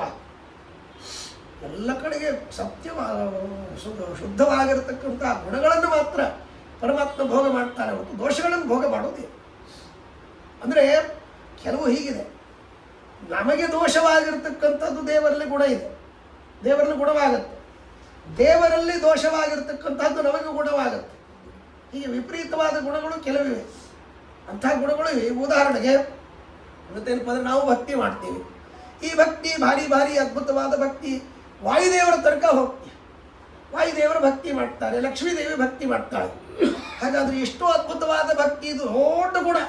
ಯಾಕೆ ಭಕ್ತಿಯಿಂದಲೇ ನಮಗೆಲ್ಲ ಅಪರೋಕ್ಷ ಜ್ಞಾನ, ಮೋಕ್ಷ ಇತ್ಯಾದಿಗಳನ್ನು ಹೇಳ್ತಾರೆ. ಇಷ್ಟು ದೊಡ್ಡದಾಗಿರತಕ್ಕಂತಹ ಗುಣ ನಮಗೆಲ್ಲರಿಗೂ ಗುಣ, ದೇವರಲ್ಲಿ ಭಕ್ತಿ ಇದೆ ಅಂತ ಹೇಳ್ಬಿಟ್ರೆ ದೋಷವಾಗುತ್ತೆ. ಯಾರ ಮೇಲೆ ಭಕ್ತಿ ಮಾಡಬೇಕು ದೇವರು? ಹಾಗಾಗಿ ಇಷ್ಟು ಜಗತ್ತಿನ ವಿಷಯದಲ್ಲಿ ದೊಡ್ಡ ಗುಣ, ದೇವರಲ್ಲಿ ದೋಷವಾಗುತ್ತೆ. ದೇವರಲ್ಲಿ ಗುಣವಾಗಿರ್ತಕ್ಕಂಥದ್ದು ನಮಗೆ ದೋಷವಾಗುತ್ತೆ. ಯಾಕೆಂದರೆ ದೇವರು ಅನಂತ ಊಟ ಮಾಡ್ತಾರೆ, ಅವ್ರಿಗೆ ಎಷ್ಟು ತಿಂದರೂ ಹೊಟ್ಟೆ ತುಂಬೋದಿಲ್ಲ. ನಾವು ಅದನ್ನು ತಿಂದರೆ ಹೊಟ್ಟೆ ಬಾಕ ಅಂತ ಕರೀತಾರೆ. ನಮ್ಮನ್ನೆಲ್ಲ ಬೈತಾರೆ, ಎಷ್ಟು ತಿಂತೀವೋ ಮಾರಾಯ ಅಂತ. ಹಾಗಾಗಿ ಆ ರೀತಿಯಲ್ಲಿ ನಮ್ಮಲ್ಲಿ ದೋಷವಾಗುತ್ತೆ. ಆದರೆ ಅದು ದೋಷವೂ ಅಲ್ಲ ಅಂತ ಕೆಲವು ಕಡೆ ಶಿವದಾಚಾರ್ಯ ಹೇಳ್ತಾರೆ. ಆ ರೀತಿ ಜೀರ್ಣಶಕ್ತಿ ಉಳ್ಳಂತಹ ವ್ಯಕ್ತಿಯಲ್ಲಿ ಭೀಮಸೇನ ದೇವರ ಸನ್ನಿಧಾನ ವಿಶೇಷವಾಗಿರುತ್ತದೆ ಇತ್ಯಾದಿಗಳನ್ನು ಹೇಳ್ತಾರೆ. ಯಾಕೆಂದರೆ ಅಷ್ಟು ಅದ್ಭುತವಾಗಿರ್ತಕ್ಕಂತಹ ಜಠರಾಗ್ನಿ ಕೆಲವರನ್ನು ನೋಡ್ತೇವೆ, ವಯಸ್ಸಾದರೂ ಚೆಂದಾಗಿ ಊಟ ಮಾಡ್ತಿರ್ತಾರೆ. ನಮ್ಗೆ ಈ ವಯಸ್ಸಿಗೆ ಇಷ್ಟು ಊಟ ಮಾಡಿಬಿಟ್ರೆ ಸಾಕಪ್ಪ ಅಂತ ಬಿಡ್ತೀರೋ. ಹಾಗಾಗಿ ಆ ರೀತಿಯಲ್ಲಿ ಅದು ಒಂದು ಒಳ್ಳೆಯ ಗುಣನೇ. ಆ ರೀತಿಯಲ್ಲಿ ಇರತಕ್ಕಂಥದ್ದು ಬಹಳ ಅದ್ಭುತವಾಗಿರ್ತಕ್ಕಂಥದ್ದು ಇರಲಿ. ಅಂತೂ ಆ ವಿಧವಾದ ವಿಚಾರಗಳನ್ನು ದೇವರಲ್ಲಿ ಗುಣವಾಗಿರ್ತಕ್ಕಂಥದ್ದು ನಮ್ಮಲ್ಲಿ ದೋಷವಾಗುತ್ತೆ, ನಮ್ಮಲ್ಲಿ ದೋಷವಾಗಿರ್ತಕ್ಕಂಥದ್ದು ದೇವರಲ್ಲಿ ಗುಣವಾಗುತ್ತೆ. ಹೀಗೆ ಅನೇಕ ಇಂಥ ಬೇಕಾದಷ್ಟು ಇವೆ ಈ ರೀತಿಯಲ್ಲಿ. ಹಾಗಾಗಿ ಅಂತಹ ಅದ್ಭುತವಾಗಿರತಕ್ಕಂತಹ ಗುಣಗಳನ್ನು ಮಾತ್ರ ಪರಮಾತ್ಮ ಭೋಗ ಮಾಡ್ತಾನೆ. ಅವನ ಸ್ವಾತಂತ್ರ್ಯಕ್ಕೆ ಯಾವ ಧಕ್ಕೆ ಕೊಡುವುದಿಲ್ವೋ ಅಂಥ ವಿರುದ್ಧವಾದ ಬೇಕಾದಷ್ಟು ಗುಣಗಳನ್ನು ಹೇಳಬಹುದು. ಬೇಕಾದಷ್ಟು ಗುಣಗಳು. ಉದಾಹರಣೆಗೆ ಅಣೋರಣೀಯಾನ್ ಮಹತೋ ಮಹೀಯಾನ್, ಇದು ನಮ್ಮಲ್ಲಿ ಆಗುವುದಿಲ್ಲ. ಅಣುವಿಗಿಂತಲೂ ಪರಮಾಣುವಾಗಿದ್ದಾನೆ ಪರಮಾತ್ಮ, ಮಹತ್ತಿಗಿಂತಲೂ ಪರಮಾತ್ಮ ಮಹತ್ತಾಗಿದ್ದಾನೆ. ಇದು ವಿರುದ್ಧ ಹೇಗ್ರಿ?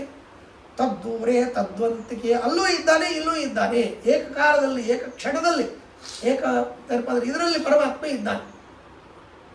ಹೀಗೆ ಮತ್ತೆ ಅಲ್ಲಿ ಇರ್ತಕ್ಕಂಥವನು ಬೇರೆ, ಇಲ್ಲಿ ಇರ್ತಕ್ಕಂಥವನು ಬೇರೆ ಅಂತ ಆದರೂ ಕೆಲವು ಕಡೆಗೆ ಐಕ್ಯವೇ ಇದೆ. ಇಲ್ಲಿದ್ದ ಪ್ರದ್ಯುಮ್ನ ಅಲ್ಲಿದ್ದ ಪ್ರದ್ಯುಮ್ನ ಒಬ್ಬರೇ, ಇಲ್ಲಿದ್ದ ಅಲ್ಲಿದ್ದ ಒಬ್ಬರೇ. ಇಲ್ಲಿಯೂ ಅದೇ ಗುಣಗಳನ್ನು ಹೊಂದಿದವರು, ಅಲ್ಲಿ ಅದೇ ಗುಣಗಳನ್ನು ಹೊಂದಿದವರು. ಅಲ್ಲಿರ್ತಕ್ಕಂಥವ್ರು ಇಲ್ಲಿರ್ತಕ್ಕಂಥವರು ಅಂತ ದೇಶ ಭೇದೇನ ವ್ಯವಸ್ಥೆ ಇದ್ದರೂ ಅವರಿಗೆ ಅತ್ಯಂತ ಅಭೇದವನ್ನೇ ಹೇಳಬೇಕು ಅಂತ. ರಾವಣನನ್ನು ಕೊಂದ, ಕೃಷ್ಣ ಕಂಸನನ್ನು ಕೊಂದ, ಹೀಗೆ ವಿರುದ್ಧವಾಗಿರ್ತಕ್ಕಂತಹ ಗುಣಗಳು ಕಾಣಿಸುತ್ತವೆ. ಹಾಗಾದ್ರೆ ರಾಮಕೃಷ್ಣರು ಬೇರೆ ಬೇರೆ ಅಲ್ಲ, ಇಬ್ಬರು ಒಂದೇ. ಹೀಗೆ ವಿರುದ್ಧವಾದ ಗುಣಗಳು, ವಿರುದ್ಧವಾದ ಚರ್ಯೆಗಳು, ವಿರುದ್ಧವಾದ ವ್ಯಾಪಾರಗಳು ಇವೆಲ್ಲ ನಮಗೆ ಕಂಡಾಗಲೂ ದೇವರು ಒಬ್ಬನೇ, ಅವರಲ್ಲಿ ಭೇದ ಇಲ್ಲ ಅನ್ನೋದನ್ನು ತಿಳಿದುಕೊಂಡೆ. ಹೀಗೆ ಇದೆಲ್ಲ ಏನಿದೆ ಇದು ಮಹಿಮಾಜ್ಞಾನ. ಈ ಮಹಿಮಾಜ್ಞಾನ ಎಷ್ಟೆಷ್ಟು ನಾವು ಮಾಡಿಕೊಳ್ತೀವಿ. ಇದರ ಜೊತೆಗೆ ಇನ್ನೊಂದು ಶ್ರೀಮದಾಚಾರ್ಯ ಹೇಳುತ್ತಾರೆ, ದೇವರಲ್ಲಿ ಅಥವಾ ಯಾರೇ ವ್ಯಕ್ತಿಗಳಲ್ಲಿ ನಮಗೆ ಭಕ್ತಿ ಆದರ ಮೂಡಬೇಕಾದರೆ ಅವರು ಮಾಡಿದ ಉಪಕಾರಗಳನ್ನು ನಾವು ಚಿಂತನೆ ಮಾಡಬೇಕು. ಉಪಕಾರಗಳನ್ನು ಚಿಂತನೆ ಮಾಡಿದಾಗ ಆದರ ಮೂಡುತ್ತದೆ. ಅವರು ಮಾಡಿದ ಅನಂತ ಉಪಕಾರಕ ಪರಮಾತ್ಮ. ಹಾಗಾಗಿ ಪ್ರತಿ ಕ್ಷಣವೂ ಹೆಜ್ಜೆ ಹೆಜ್ಜೆಗೂ ನಮ್ಮನ್ನು ಒಂದು ಅದ್ಭುತವಾದ ರೀತಿಯಲ್ಲಿ ರಕ್ಷಣೆ ಮಾಡ್ತಾನೆ. ಅದ್ಭುತವಾದ ರೀತಿಯಲ್ಲಿ ರಕ್ಷಣೆ ಮಾಡ್ತಾನೆ. ಏನೇನೋ ತಿಂತಿರ್ತೀವಿ, ಹೇಗೇಗೋ ಮಾಡ್ತಿರ್ತೀವಿ, ಯಾವ ರೀತಿಯಲ್ಲೂ ತೊಂದರೆಯಾಗದೇ ಇದ್ದಂತೆ ಎಲ್ಲವನ್ನು ಜೀರ್ಣ ಮಾಡಿ ಪರಮಾತ್ಮ ನಮಗೆ ಒಳ್ಳೆ ಗಟ್ಟಿಮುಟ್ಟಿಯಾದ ಆರೋಗ್ಯವನ್ನು ಕೊಡ್ತಾನೆ. ಎಲ್ಲೋ ಹೋಗ್ತಿರ್ತೀವಿ, ಒಂದು ಕ್ಷಣ ಮುಂದೆ ಹೆಜ್ಜೆ ಇಟ್ಟರೆ ನಮಗೆ ಆಕ್ಸಿಡೆಂಟ್ ಆಗ್ತಾ ಇರ್ತದೆ, ದೇವರು ತಡೀತು. ಎಲ್ಲೋ ಕಾಲಿಡ್ತಾ ಇರ್ತೀವಿ, ಮುಳ್ಳು ಚುಚ್ಚುತ್ತಾ ಇರ್ತದೆ, ದೇವರು ಎಚ್ಚರಿಕೆ ಕೊಡ್ತಾನೆ. ದೇವರು ಅದಕ್ಕೆ ಅಲ್ಲಿ ಹೇಳ್ತಾರೆ, ದೇವರು ದೇವತೆಗಳು ನಮ್ಮನ್ನು ಆಕಳು ಕಾಯುವಂತಹ ಗೋಪಾಲಕ ಹೇಗೆ ದಂಡವನ್ನು ಹಿಡಿದುಕೊಂಡು ಯಾವಾಗಲೂ ಅದನ್ನು ರಕ್ಷಣೆ ಮಾಡ್ತಾನೆ, ಹಾಗೆ ದೇವರು ದೇವತೆಗಳು ರಕ್ಷಣೆ ಮಾಡೋದಿಲ್ಲ. ಎಂತು ರಕ್ಷಿತು ಮಿಚ್ಚಂತೆ ಬುದ್ಧಿಯ ಸಂಯೋಜಿ ಅಂತ ಅವನಿಗೆ ಬುದ್ಧಿಯಲ್ಲಿ ಪ್ರೇರಣೆ ಮಾಡ್ತಾನೆ. ನೀನು ಹೀಗೆ ಹೋಗಬೇಡ, ಹೀಗೆ ಹೋಗು. ಅವನು ಏನೋ ಬುದ್ಧಿಯಲ್ಲಿ ತೋಚಿದ್ರು, ದೇವತೆಗಳು ಪ್ರೇರಣೆ ಮಾಡಿದ್ರು, ದೇವರು ಪ್ರೇರಣೆ ಮಾಡಿದ, ಈ ಹಾದಿಯನ್ನು ಬಿಟ್ಟು ಈ ಹಾದಿಗೆ ಹೋಗ್ತಾನೆ. ಹೋಗಿದ್ದಕ್ಕಾಗಿ ಸುಗಮವಾಗಿ ಹೋಗಿ ಬಂದುಬಿಡ್ತಾನೆ. ಈ ಹಾದಿಯಲ್ಲಿ ಹೋಗಿದ್ರೆ 1 ತಾಸು ಕಾಯಬೇಕಾಗ್ತಿತ್ತು, ಅಷ್ಟು ಟ್ರಾಫಿಕ್ ಇತ್ತು ಅಂತ. ಇಷ್ಟು ವಿಚಿತ್ರ. ಮೊನ್ನೆ ಬರೀ ನೆನಪಾಯ್ತು ಅಂತ ಹೇಳ್ತೀನಿ. ಮೊನ್ನೆ ಒಂದು ಯಾವುದೋ ಊರಲ್ಲಿ ಏನಪ್ಪ ಅಂತಂದರೆ ಒಬ್ಬ ವ್ಯಕ್ತಿ ಬಂಡಿಯಲ್ಲಿ ಮೊಬೈಲ್ಗಳನ್ನು ಇಟ್ಕೊಂಡಿದ್ದು, ಸುಮಾರು 100-150 ಮೊಬೈಲ್ಗಳು, ಎಲ್ಲ ಮೊಬೈಲ್ಗಳನ್ನು ಆನ್ ಮಾಡಿಬಿಟ್ಟಿದ್ದಾರೆ. ಅದು ಎಲ್ಲ ಮೊಬೈಲ್ಗಳು ಇದು ತೋರಿಸುತ್ತಲ್ಲ, ಲೊಕೇಶನ್ ತೋರಿಸೋದ್ರಿಂದ ಅಲ್ಲಿ ಆ ಲೊಕೇಶನ್ ಎಲ್ಲ ಇದರಿಂದ ಸಿಗ್ನಲ್ ಕೊಡುತ್ತದೆ. ಹಾಗಾಗಿ ಎಲ್ಲರೂ ಕೂಡ ಇಲ್ಲಿ ತುಂಬ ರಶ್ ಇದೆ, ಈ ಹಾದಿಯಲ್ಲಿ ಹೋಗಬಾರ್ದು ಅಂತ ಅದಕ್ಕೆ ತೋರಿಸ್ತಾ ಇದ್ದಾರೆ ಮ್ಯಾಪಲ್ಲಿ. ಅವರೆಲ್ಲರೂ ಕೂಡ ಆ ಹಾದಿಯಲ್ಲಿ ಬಿಟ್ಟು ಬೇರೆ ಕಡೆ ಹೋಗ್ತಾ ಅಲ್ಲಿ ರಶ್ ಆಗಿದೆ, ಇಲ್ಲಿ ಖಾಲಿ ಖಾಲಿ ಸುಮ್ಮನೆ ನೆನಪಾಯ್ತು. ಹೀಗೆ ಈ ರೀತಿಯಲ್ಲಿ ವ್ಯವಸ್ಥೆ ಇರುತ್ತೆ.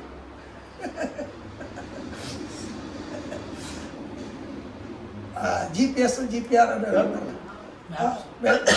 ಅದು ಇಲ್ಲಿ 150 ಮೊಬೈಲ್ಗಳು ಆನ್ ಆಗಿದ್ದರಿಂದಾಗಿ ಎಲ್ಲ ಇಲ್ಲಿ ತೋರಿಸ್ತದೆ. ಅದರಿಂದ ರೇಷ್ ಎಲ್ಲಿದೆ ಅಂತ ಅನ್ನೋದು ಇದು ತೋರಿಸುತ್ತೆ.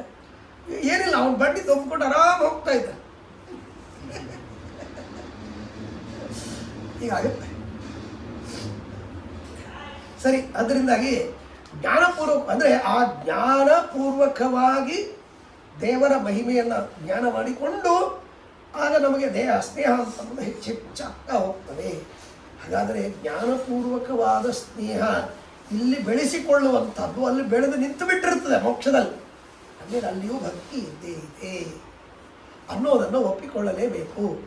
ನಾವು ಎಷ್ಟು ಸ್ನೇಹ ಮಾಡ್ತೀವಿ, ಸಂಸಾರ ಅವಸ್ಥೆಯಲ್ಲಿರ್ತಕ್ಕಂಥವರು ನಮಗಿಂತಲೂ ಹೆಚ್ಚಿನ ಸ್ನೇಹವನ್ನು ಅವರು ಮಾಡ್ತಾರೆ, ನಮಗಿಂತಲೂ ಹೆಚ್ಚಿನ ಸ್ನೇಹವನ್ನು ಅವರು ಮಾಡ್ತಾರೆ. ಅಂದಮೇಲೆ ಆ ಸ್ನೇಹ ಎಲ್ಲಿಂದ ಬರ್ತದೆ? ಜ್ಞಾನಪೂರ್ವಕವಾಗಿ ಬರಬೇಕು ತಾನೆ.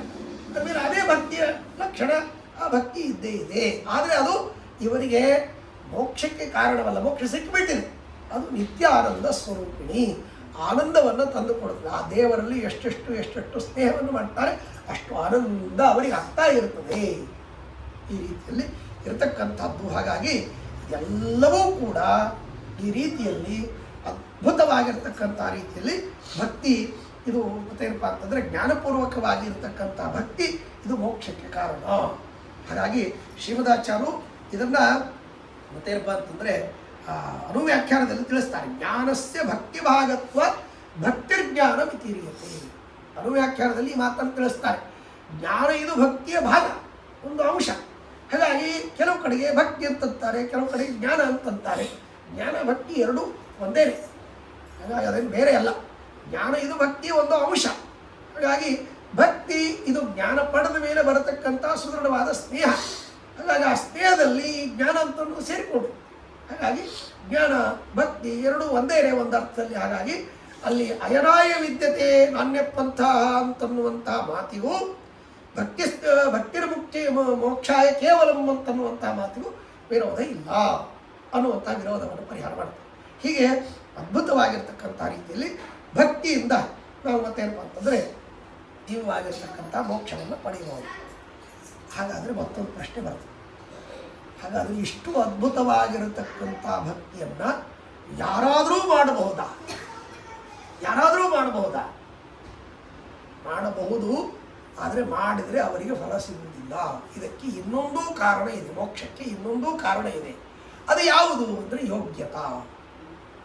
ಯೋಗ್ಯತಾ ಇಲ್ಲದೇನೆ ನಾವು ಏನು ಮಾಡಿದರೂ ಅದಕ್ಕೆ ಫಲ ಸಿಗುತ್ತೆ. ಯೋಗ್ಯತಾ ಇದ್ದರೆ ನಾವೇನು ಮಾಡಿದರೂ ಅದಕ್ಕೆ ಫಲ ಸಿಗುತ್ತೆ. ಅದಕ್ಕೆ ಶಿವದಾಸರು ಹೇಳ್ತಾರೆ, ನಿಶೇಷ ಧರ್ಮ ಕರ್ತಾಪ್ಯ ಭಕ್ತಸ್ತೆ ನರಕೆ ಹರೇ ಸದಾ ತಿಷ್ಠತಿ ಭಕ್ತಶ್ಚಿತ್ ಬ್ರಹ್ಮಾಪಿ ವಿಮುಚ್ಯತೆ. ಬಹಳ ಅದ್ಭುತವಾದ ಮಾತು. ಯಾವ ವ್ಯಕ್ತಿ ಅವನ ಯೋಗ್ಯತೆ, ಅವನು ತಮಸ್ಸಿಗೆ ಹೋಗುವವರೇ, ತಮೋಯೋಗ್ಯನಾಗಿರ್ತಕ್ಕಂಥವು, ಅವನು ನಿಶೇಷ ಧರ್ಮ ಕರ್ತಾಪಿ, ವೇದಗಳಲ್ಲಿ ಹೇಳಿರತಕ್ಕಂತಹ ಎಲ್ಲ ಕರ್ಮಗಳನ್ನು ಅನೂಚಾನವಾಗಿ ಒಂದೂ ತಪ್ಪದೇ ಮಾಡಿದರೂ ಕೂಡ ಅವನು ನಿಜವಾದ ಭಕ್ತರಲ್ಲ ಅಂತಾಗಿದ್ದರೆ ಅವನಿಗೆ ಮೋಕ್ಷವಾಗುತ್ತದೆ. ಇನ್ನು ಭಕ್ತನಾಗಿರತಕ್ಕಂತಹ ವ್ಯಕ್ತಿ ಜನ್ಮಾಂತರಗಳಲ್ಲಿ ದೇವರು ದೇವತೆಗಳನ್ನು ದ್ವೇಷ ಮಾಡಿರ್ತಾನೆ, ಭಗವದ್ಭಕ್ತರನ್ನು ದ್ವೇಷ ಮಾಡಿರ್ತಾನೆ, ಬ್ರಹ್ಮಹತ್ಯಾದಿಗಳು ವೇದಗಳ ನಿಂದನೆ ಮಾಡಿರ್ತಾನೆ. ಆ ಏನು ಮಾಡಿದ್ರು, ಆ ಬ್ರಹ್ಮಹತ್ಯಾದಿ ಪಾಪಗಳನ್ನು ಮಾಡಿದ್ರು, ಅದರಿಂದ ಒಂದಿಲ್ಲ ಒಂದು ಜನ್ಮದಲ್ಲಿ ಆ ಪಾಪವನ್ನು ಪರಿಹಾರ ಮಾಡಿಕೊಂಡು ಅವರು ಮೋಕ್ಷವನ್ನು ಪಡ್ತಾರೆ. ಯಾಕೆ? ಯೋಗ್ಯತೆ. ಯೋಗ್ಯತೆ ಅಂತನ್ನೋದು ಇದರಲ್ಲಿ ಸೇರಿಕೊಳ್ಳುತ್ತೆ. ಹಾಗಾಗಿ ದುರ್ಯೋಧನನೂ ಕೂಡ ಈ ಪಾಂಡವರೆಲ್ಲ ವನವಾಸದಲ್ಲಿ ಇರುವಾಗ ನನ್ನ ಮೇಲೆ ಜನರಿಗೆ ವಿಶ್ವಾಸ ಬರಬೇಕು ಅಂತ ಅನ್ನೋದಕ್ಕಾಗಿ ಅವನು ಯಜ್ಞಯಾಗಗಳನ್ನು ಮಾಡಿದ್ದಂತೆ, ದಾನ ಧರ್ಮಗಳನ್ನು ಮಾಡಿದ್ದಂತೆ. ದುರ್ಯೋಧನನೂ ಕೂಡ ಮತ್ತೊಂದೆಲ್ಲ ಬೇಕಾದ ದಾನ ಧರ್ಮಗಳನ್ನು ಮಾಡಿದ, ಋಷಿಗಳನ್ನು ಕರೆಸಿದ, ಅದ್ಭುತವಾದ ರೀತಿಯಲ್ಲಿ ಮಾಡಿದ.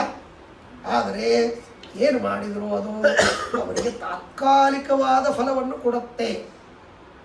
ದುರ್ಯೋಧನ ಬಿಟ್ಬಿಡ್ರಿ, ಅವನೇನೋ ಜನರಿಗೆ ತೋರಿಸ್ಲಿಕ್ಕಾಗಿ ಮಾಡಿದ.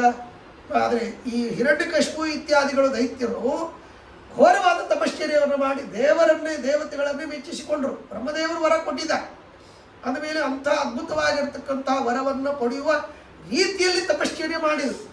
ಆದರೂ ಅವರಿಗೇನಾಯ್ತು ಕೊನೆಗೆ?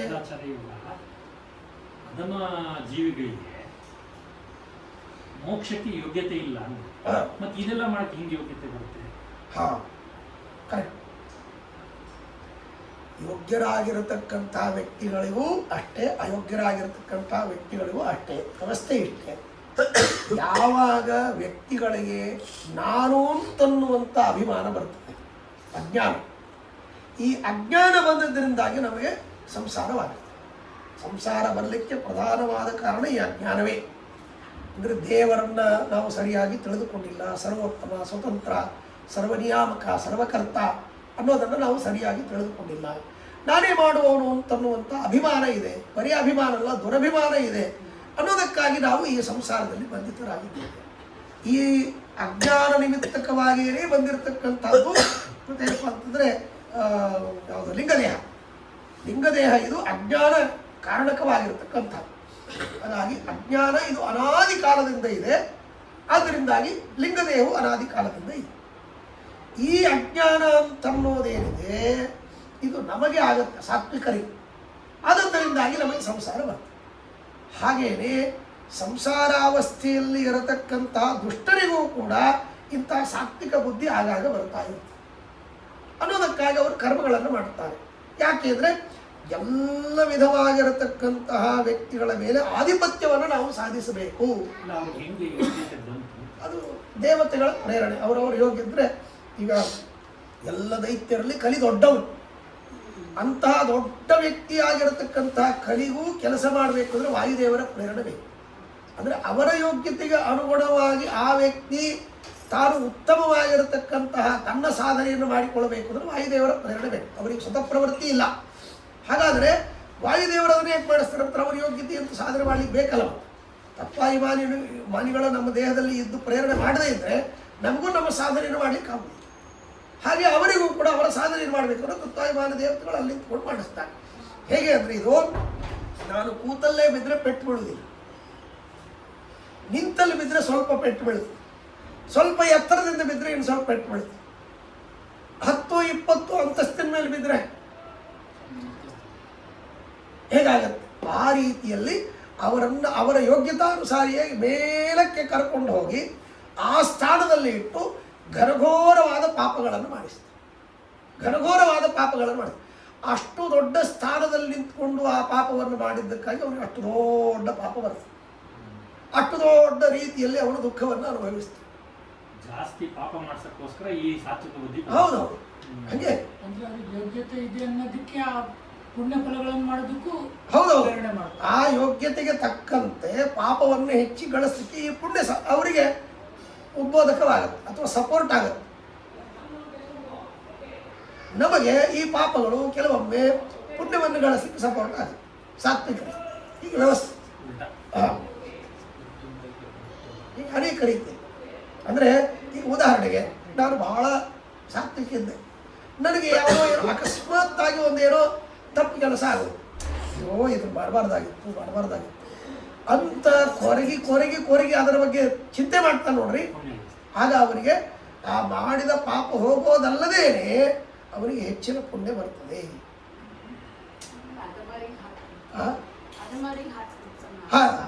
ಹೌದು, ಅಂದರೆ ಆ ಸಾತ್ವಿಕರಿಗೆ ಹಾಗೆ ಪುಣ್ಯ ಬರ್ತದೆ. ಅದು ಹೆಚ್ಚಿನ ರೀತಿಯಲ್ಲಿ ಪುಣ್ಯ ಗಳಿಸ್ಲಿಕ್ಕೆ ಆ ರೀತಿಯಲ್ಲಿ ಆ ಪಾಪ ಸಪೋರ್ಟ್ ಆಗುತ್ತೆ.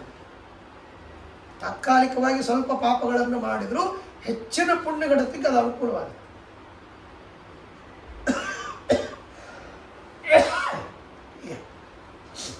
ಹಾಗಾಗಿ ಅದಕ್ಕೆ ಹೇಳ್ತಾರೆ, ನಿಶೇಷ ಧರ್ಮಕರ್ತಾಪ್ಯಭಕ್ತಸ್ತೆ ನರಕೇ ಹಣೆ. ಹಾಗಾಗಿ ಅವನು ಬೇಕಾದ್ದಾಗಲಿ ಯೋಗ್ಯತೆ ಇಲ್ಲದೆ ಇದ್ದರೆ ಅವನು ಬೇಕಾದ್ದು ಮಾಡಲಿ, ಅವನಿಗೆ ಮತ್ತೆ ನರಕದಲ್ಲೇ ಹೋಗ್ತಾನೆ, ಅನಂತ ಮನಸ್ಸಿಗೆ ಹೋಗ್ತಾನೆ.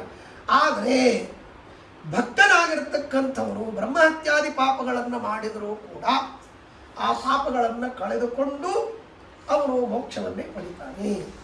ಸದಾ ತಿಷ್ಠತಿ ಭಕ್ತಶ್ಚೇತ್ ಬ್ರಹ್ಮಹಾಪಿ ವಿಮುಚ್ಯತೆ. ಬ್ರಹ್ಮಹತ್ಯ ಮಾಡಿದರೂ ಅವನಿಗೆ ಮೋಕ್ಷವಾಗುತ್ತೆ. ವಿಚಾರವೇ.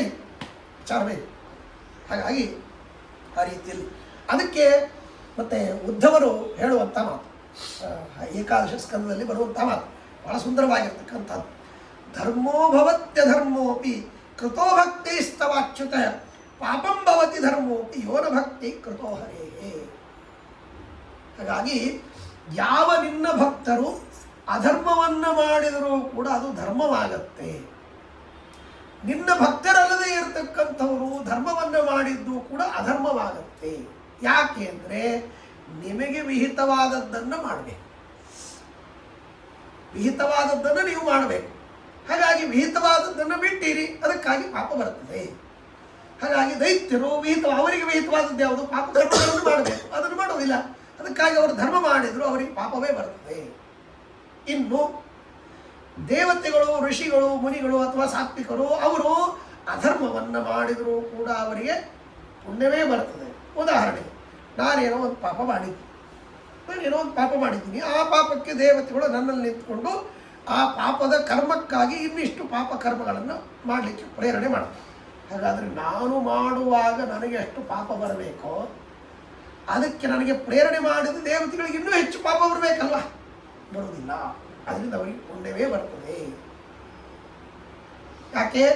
ನನ್ನ ಪಾಪದ ಕರ್ಮವನ್ನು ಕಳೆಯುವುದಕ್ಕೆ ಅವರು ಆ ರೀತಿಯಲ್ಲಿ ಪ್ರೇರಣೆ ಮಾಡ್ತಾರೆ. ಪ್ರೇರಣೆ ಮಾಡುವಾಗಲೂ ಅವರಿಗೊಂದು ಅನುಸಂಧಾನ ಇರುತ್ತೆ, ಇದರಿಂದ ದೇವರು ಪ್ರೀತನಾಗಲಿ. ಯಾಕೆಂದರೆ ಇವರ ಕರ್ಮಾನುಸಾರಿಯಾಗಿ ಪ್ರೇರಣೆ ಮಾಡಬೇಕು ಅಂತೇನೇ ದೇವರ ಆದೇಶ. ಹಾಗಾಗಿ ಅದನ್ನು ಪ್ರೇರಣೆ ಮಾಡ್ತಾ ಇದ್ದೀನಿ ಹೊರತು ಕೆಟ್ಟ ಕರ್ಮವೋ ಒಳ್ಳೆಯ ಕರ್ಮವೋ ಗೊತ್ತಿಲ್ಲ ನನಗೆ. ಆ ಕರ್ಮಕ್ಕಾನುಸಾರಿಯಾಗಿ ಪ್ರೇರಣೆ ಮಾಡಬೇಕು ಅಂತ ದೇವರ ಆಜ್ಞೆ ಇದೆ. ಹಾಗಾಗಿ ಈ ಕರ್ಮವನ್ನು ನಾನು ಇಂತಹ ಪಾಪ ಕರ್ಮಗಳನ್ನು ಇವನು ಮಾಡಿದ್ದಕ್ಕಾಗಿ ಇವನನ್ನು ಪ್ರೇರಣೆ ಮಾಡ್ತಾ ಇದ್ದೀನಿ ನಾನು.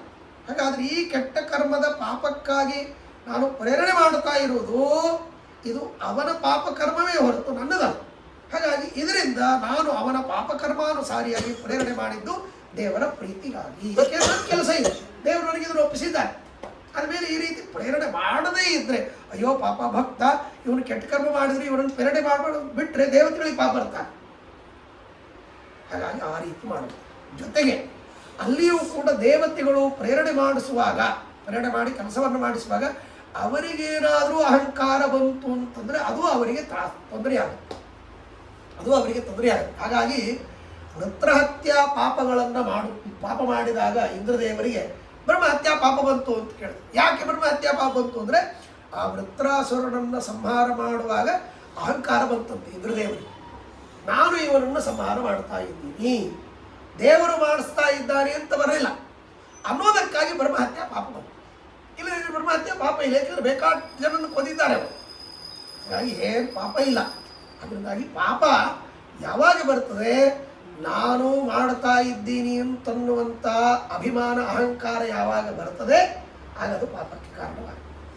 ಇದನ್ನು ಬಿಟ್ಟು ಇದು ಕೆಟ್ಟ ಕೆಲಸವೇ ಆಗಲಿ ಒಳ್ಳೆಯ ಕೆಲಸವೇ ಆಗಲಿ, ಇದನ್ನು ದೇವರು ಮಾಡಿಸ್ತಾ ಇದ್ದಾರೆ, ದೇವತೆಗಳು ದೇವರ ಆಜ್ಞೆ ಅಂತ ಪ್ರೇರಣೆ ಮಾಡ್ತಾ ಇದ್ದಾರೆ ಅಂತ ತಿಳ್ಕೊಂಡ್ರೆ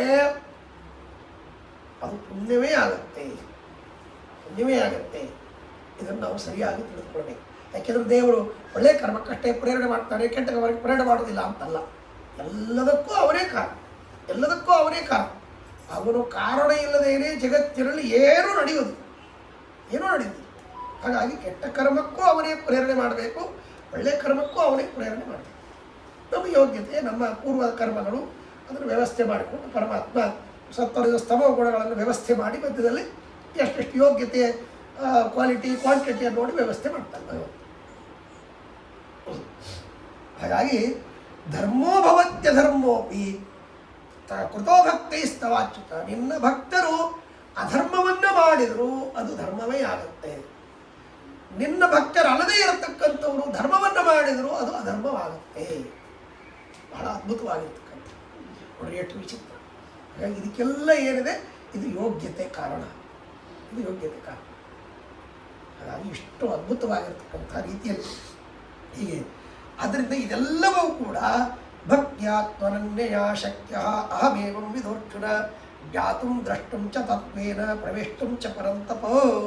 ಮತ್ತೆ ಭಕ್ತಿಯ ಬಗ್ಗೆ ಹೇಳ್ತಾರೆ ದೇವರು. ಗೀತೆಯಲ್ಲಿಯೂ ಕೂಡ ಇದೇ ಮಾತನ್ನು ಹೇಳ್ತಾರೆ, ಭಕ್ತ್ಯಾತ್ಮನನ್ಯಯ ಶಕ್ಯ ಅಹಮೇವಂ ವಿಧೋರ್ಜುನ. ಭಕ್ತಿ ಒಂದೇ ಮುಖ್ಯವಾಗಿ ಕಾರಣ. ನನ್ನ ಅನುಗ್ರಹವಾಗಲಿಕ್ಕೆ ಭಕ್ತಿ ಒಂದೇ ಕಾರಣ. ನಾನು ಯಾವ ವ್ಯಕ್ತಿಗಳಿಗೆ ಅನುಗ್ರಹ ಮಾಡಬೇಕು ಅಂದರೆ ಅವರಲ್ಲಿ ಭಕ್ತಿಯನ್ನು ನೋಡ್ತೇನೆ ಹೊರತು ಇವನು ಎಷ್ಟು ಅದ್ಭುತವಾದ ರೀತಿಯಲ್ಲಿ ಬಂಗಾರದ ಕಿರೀಟ ಮಾಡಿಸಿದ, ವಜ್ರ ಖಚಿತವಾದ ಕವಚವನ್ನು ಮಾಡಿಸಿದ, ನನಗೆ ಅದ್ಭುತವಾದ ರೀತಿಯಲ್ಲಿ ಪಂಚಾಮೃತ ಅಭಿಷೇಕ ಮಾಡಿಸಿದ ನೋಡುತ್ತೇವೆ. ಹಾಗಾಗಿ ಅಲ್ಲಿ ಹೇಳುವಾಗ ಪತ್ರಂ ಪುಷ್ಪಂ ಫಲಂ ತೋಯಂ ಯೋಮಿ ಭಕ್ತಿಯಾ ಪ್ರಯಚ್ಛತಿ. ಭಕ್ತಿಯಿಂದ ನಾವು ಒಂದು ದಳ ತುಳಸಿ ಏರಿಸಿದರೂ ದೇವರು ಪ್ರೀತನಾಗ್ತಾನೆ. ಭಕ್ತಿ ಇಲ್ಲದೆ ಕೋಟಿ ಕೋಟಿ ರೂಪಾಯಿಗಳನ್ನು ಖರ್ಚು ಮಾಡಿ ಭಾರಿ ಅದ್ಭುತವಾದ ಲಕ್ಷ ಪುಷ್ಪಾರ್ಚನೆ, ಕೋಟಿ ಪುಷ್ಪಾರ್ಚನೆ, ಏನು ಪ್ರಯೋಜನ, ಏನು ಪ್ರಯೋಜನ? ಹಾಗಾಗಿ ಭಕ್ತಿ ಇದ್ದರೆ ಸಣ್ಣ ಧರ್ಮವೂ ಕೂಡ ಭಾರಿ ದೊಡ್ಡ ಫಲವನ್ನು ಕೊಡುತ್ತೆ. ಭಕ್ತಿ ಇಲ್ಲದೆ ಇದ್ದರೆ ದೊಡ್ಡ ಕರ್ಮವು ಸಣ್ಣ ಫಲವನ್ನು ಕೊಡುತ್ತೆ. ಬಹಳ ವಿಚಿತ್ರ. ಹಾಗಾಗಿ ಭಕ್ತಿ ಅಂದ್ರೆ ಜ್ಞಾನಪೂರ್ವಕವಾಗಿ ಮಾಡೋದೇ ಭಕ್ತಿ. ಜ್ಞಾನಪೂರ್ವಕವಾದ ಸುದೃಢ ಸ್ನೇಹ, ಜ್ಞಾನಪೂರ್ವಕವಾದ ಸುದೃಢ ಸ್ನೇಹ. ದೇವರೇ ನಮಗೆ ಎಲ್ಲದಕ್ಕೂ ಕಾರಣ. ದೇವರು ದೇವರು ದೇವರು ದೇವರು ಅವನ ಉಪಕಾರ, ಅವನ ಮಹಿಮಾ ಎಂಥ ಅದ್ಭುತವಾಗಿ ದೇವ ಬ್ರಹ್ಮಾದಿ ದೇವತೆಗಳನ್ನು ಭಗವಂತ ನೇಮನ ಮಾಡುತ್ತಾನೆ ಇತ್ಯಾದಿ ಮಹಿಮಾ ಜ್ಞಾನಪೂರ್ವಕವಾಗಿ ದೇವರಲ್ಲಿ ಗಟ್ಟಿಮುಟ್ಟಿಯಾದ ಸ್ನೇಹ. ಸ್ನೇಹ ಅಂದ್ರೇನು? ಅವರನ್ನು ನೆನೆಸೋದು. ಅವರು ಇಂಥ ಅದ್ಭುತನಾದ ವ್ಯಕ್ತಿ ನನಗೆ ಮಹೋಪಕಾರವನ್ನು ಮಾಡಿದ್ದಾನೆ ಅಂತ ತಿಳಿದು ಹೀಗೆ ಅದ್ಭುತವಾಗಿರ್ತಕ್ಕಂಥ ರೀತಿಯಲ್ಲಿ ಆ ಭಗವಂತನ ಬಗ್ಗೆ ನಿರಂತರ ಚಿಂತನೆ ಮಾಡೋದು. ಅವರ ಉಪಕಾರಗಳನ್ನು ಚಿಂತನೆ ಮಾಡೋದು. ನನಗೆ ಒಳ್ಳೆಯ ಕಣ್ಣು ಕೊಟ್ಟಿದ್ದಾನೆ, ಒಳ್ಳೆಯ ಕಿವಿ ಕೊಟ್ಟಿದ್ದಾನೆ, ಅದ್ಭುತವಾಗಿರ್ತಕ್ಕಂಥ ಆರೋಗ್ಯ ಕೊಟ್ಟಿದ್ದಾನೆ, ಗಟ್ಟಿಮುಟ್ಟಿಯಾದ ಕೈಕಾಲುಗಳನ್ನು ಕೊಟ್ಟಿದ್ದಾನೆ, ಇಂಥ ಅದ್ಭುತವಾದ ಉಪಕಾರವನ್ನು ಮಾಡಿದ್ದಾನೆ ಅಂತ ಭಗವಂತನ ಉಪಕಾರವನ್ನು ಸ್ಮರಣೆ ಮಾಡ್ತಾ ಅವರಲ್ಲಿ ಗಟ್ಟಿಮುಟ್ಟಿಯಾದ ಸ್ನೇಹ. ಇಂಥ ಭಗವಂತನೇ ನಮಗೆ ಮೋಕ್ಷಕ್ಕೆ ಕಾರಣವೇ ಹೊರತು ಇನ್ಯಾರೂ ಅಲ್ಲ. ಯಾಕೆ ಹಿಂದೆ ಬಂದಿದೆ, ಮುಕ್ತಿರಿಹಿದಾತ ವಿಷ್ಣುರಿಹಿದಾತ ಮೋಕ್ಷಸ್ಸೆ ವಾಯುಶ್ಚ ತದನುಜ್ಞೆಯ. ಹಾಗಾಗಿ ಮೋಕ್ಷವನ್ನು ಕೊಡುವನು ಭಗವಂತ ಒಬ್ಬನೇ. ಭಕ್ತಿನ ನಾವು ಕರ್ಮಗಳಲ್ಲೇ ತೋರಿಸ್ಕೋಬೇಕು. ಕರ್ಮಗಳು ಅಂತನ್ನೋದು ಎರಡು ರೀತಿ, ಅದೇ ಹೇಳಿದ ಮಾನಸಿಕ ತ್ರಿವಿಧವಾದ ಕರ್ಮ ಹೇಳಿದ, ಕಾಯಿಕ ವಾಚಿಕ ಮಾನಸಿಕ. ತ್ರಿವಿಧವಾದ ಕರ್ಮ, ಕಾಯಿಕ ವಾಚಿಕ ಮಾನಸಿಕ. ಮಾನಸಿಕವಾಗಿ ದೇವರನ್ನು ಚಿಂತನೆ ಮಾಡೋದು, ಕಾಯಿಕವಾಗಿ ಪೂಜಾದಿಗಳು ಇದೆಲ್ಲ ಮಾಡೋದು, ವಾಚಿಕವಾಗಿ ಸ್ತೋತ್ರಾದಿಗಳನ್ನು ಮಾಡೋದು. ಭಗವತ್ ಪ್ರೀತಿ. ಕರ್ಮದಲ್ಲೇ ಭಕ್ತಿ ತೋರಿಸ. ಹೌದೌದು, ಅದರ ಮತ್ತೆ ಅದೇ ಇರೋದು.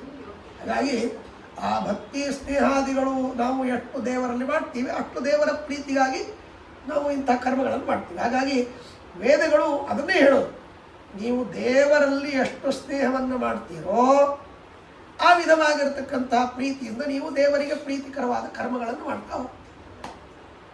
ಅದು ತನ್ನಷ್ಟಾನೇ ಆಗತ್ತೆ. ಅಂದರೆ ಅವರಿಂದ ಹೌದಪ್ಪ ನಾನು ದೇವರ ಪ್ರೀತಿಗಾಗಿ ಇಂಥ ಕೆಲಸ ಮಾಡಬೇಕು ಅಂತ ತಾನೇ ಉದ್ಯುಕ್ತನಾಗ್ತಾನೆ, ದೇವರ ಅದಕ್ಕೆ ಪ್ರೇರಣೆ ಮಾಡ್ತಾನೆ, ವ್ಯವಸ್ಥೆ ಆಗುತ್ತೆ. ಹಾಗಾಗಿ ಭಕ್ತಿ ಅಂತನ್ನೋದು ಬಹಳ ಅದ್ಭುತವಾಗಿರ್ತಕ್ಕಂಥ, ಇದು ಒಂದೇ ದೇವರಿಗೆ ಪ್ರೀತಿಕರವಾಗಿರ್ತಕ್ಕಂಥದ್ದು. ಹಾಗಾಗಿ ಭಾಗವತದಲ್ಲಿಯೂ ಸೂತಾಚಾರ್ಯರು ಈ ಮಾತನ್ನು ಹೇಳ್ತಾರೆ. ಶೌನಕಾದಿಗಳಿಗೆ ಹೇಳುವಾಗ ಮೊಟ್ಟ ಮೊದಲನೇ ಸ್ಕಂದದಲ್ಲೇನೆ 3ನೇ ಅಧ್ಯಾಯದಲ್ಲಿ ಹೇಳುವಾಗ ಇದೇ ಮಾತನ್ನು ಹೇಳ್ತಾರೆ. ಆಯಿತುಕ್ಯ ವ್ಯವಹಿತ ಯಯಾತ್ಮಾಶು ಪ್ರಸೀದತಿ. ಆ ಭಕ್ತಿ ಹೇಗಿರಬೇಕು ಅಂತನ್ನೋದಕ್ಕೆ ಅಲ್ಲಿ ವ್ಯವಸ್ಥೆ ಮಾಡ್ತಾರೆ. ನಿರ್ಹೇತುಕವಾಗಿರ್ಬೇಕು, ಯಾವ ಕಾರಣಗಳನ್ನು, ಲೌಕಿಕವಾದ ಕಾರಣಗಳನ್ನು ಇಟ್ಕೊಂಡಿರಬಾರ್ದು, ನಿರಂತರವಾಗಿ ಮಾಡಬೇಕು ಅಂತ 2 ವಿಶೇಷಣಗಳನ್ನು ಕೊಡ್ತಾರೆ. ಹೀಗೆ ಆ ರೀತಿಯಲ್ಲಿ ಇರ್ತಕ್ಕಂಥದ್ದು. ಹಾಗಾಗಿ ಆ ಭಕ್ತಿ ಅಂತನ್ನೋದು ಇದು ಮೋಕ್ಷಕ್ಕೆ ಕಾರಣ. ಇದು ಅಪರೋಕ್ಷ ಜ್ಞಾನ ಪೂರ್ವದಲ್ಲಿ ಮಾಡುವಂಥ ಭಕ್ತಿ ಅಪರೋಕ್ಷ ಜ್ಞಾನಕ್ಕೆ ಕಾರಣವಾಗುತ್ತೆ. ಅಪರೋಕ್ಷ ಜ್ಞಾನೋತ್ತರದಲ್ಲಿ ಮಾಡುವಂಥ ಭಕ್ತಿ ಇದು ಮೋಕ್ಷದಲ್ಲಿ ಆನಂದಾಭಿವೃದ್ಧಿಗೆ ಕಾರಣವಾಗುತ್ತೆ, ಮೋಕ್ಷದಲ್ಲಿ ಆನಂದ ಸ್ವರೂಪವಾಗಿ ಇರುತ್ತದೆ. ಈ ವ್ಯವಸ್ಥೆ. ಹಾಗಾಗಿ ಇಂತಹ ಭಕ್ತಿ ಬರಲಿಕ್ಕೆ ನಮಗೆ ಶ್ರವಣವಾಗಬೇಕು. ಆ ಶ್ರವಣವಾಗಬೇಕು ಅಂದರೆ ತೀರ್ಥಕ್ಷೇತ್ರಗಳ ಸಂದರ್ಶನ, ಹಿರಿಯರ ಸೇವಾ, ಇವೆಲ್ಲವೂ ದೇವರ ಮಹಿಮೆಗಳನ್ನು ಕೇಳುವುದಕ್ಕೆ ಸಮಯ ಮಾಡಿಕೊಡುತ್ತೆ, ಆದರವನ್ನು ಹುಟ್ಟಿಸ್ತದೆ. ಅರ್ಥ ಆಯ್ತು? ಅಂದರೆ ನಾವು ತೀರ್ಥಕ್ಷೇತ್ರಗಳನ್ನು, ವ್ರತಗಳನ್ನು ಇದನ್ನು ಮಾಡೋದು ಯಾಕೆ ಅಂದರೆ ದೇವರ ಮಹಿಮೆಗಳನ್ನು ಕೇಳುವುದಕ್ಕೆ ಆದರ ಮೂಡಿಸ್ತದೆ, ಅದನ್ನು ಕೇಳಲಿಕ್ಕೆ ಸಮಯ ಮಾಡಿ ಕೊಡುತ್ತದೆ. ಬರೀ ಸಮಯ ಇದೆ, ನಾನು ಒಬ್ಬರೇ ಇರ್ತೀನಿ, ಯಾರೂ ಹೇಳೋರಿಲ್ಲ, ಏನು ಮಾಡೋದು ಅಂತ ಗುರುಗಳನ್ನು ತಂದು ಕೊಡ್ತಾನೆ ವ್ಯಕ್ತಿ.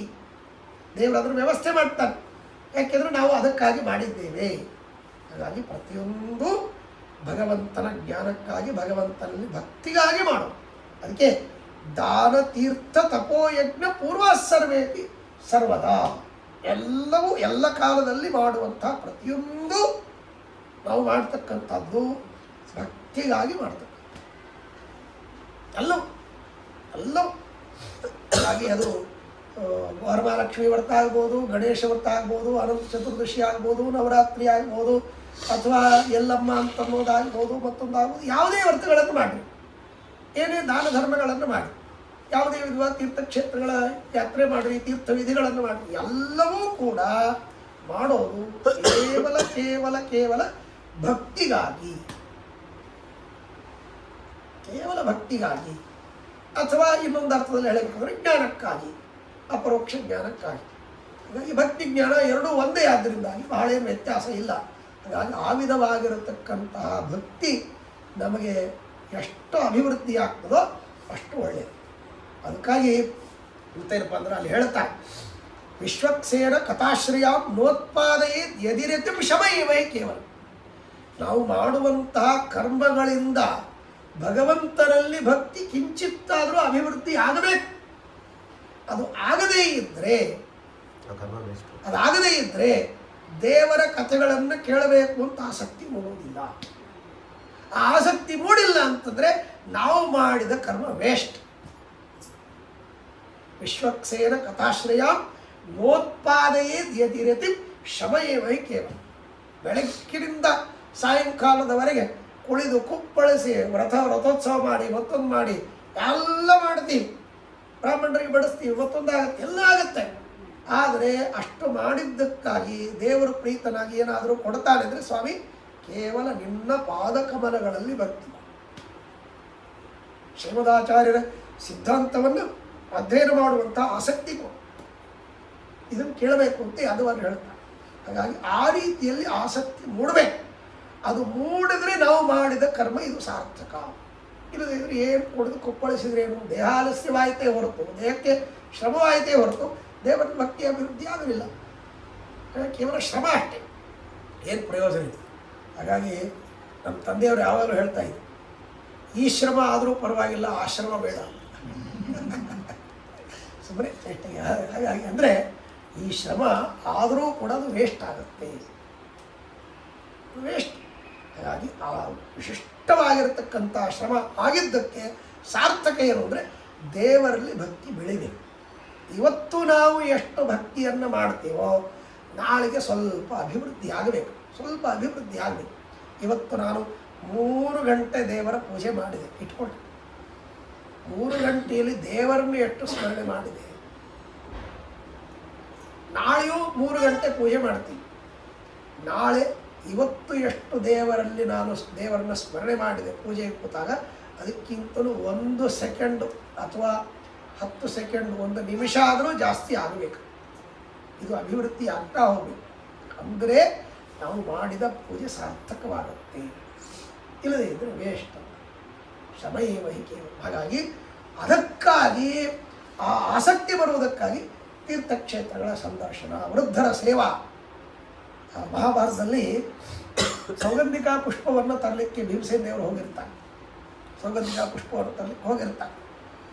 ಅಲ್ಲಿ ಅನೇಕ ಕುಬೇರನ ಇವರ ಜೊತೆಗೆ ಯುದ್ಧವಾಗುತ್ತೆ. ಅನೇಕ ಜನ ಸತ್ತು ಹೋಗ್ತಾರೆ, ಅನೇಕ ಜನ ಯುದ್ಧಕ್ಕೆ ಬರ್ತಾ ಇರ್ತಾರೆ. ಕುಬೇರನಿಗೆ ಬಹಳ ಗಾಬರಿ ಆಗುತ್ತೆ.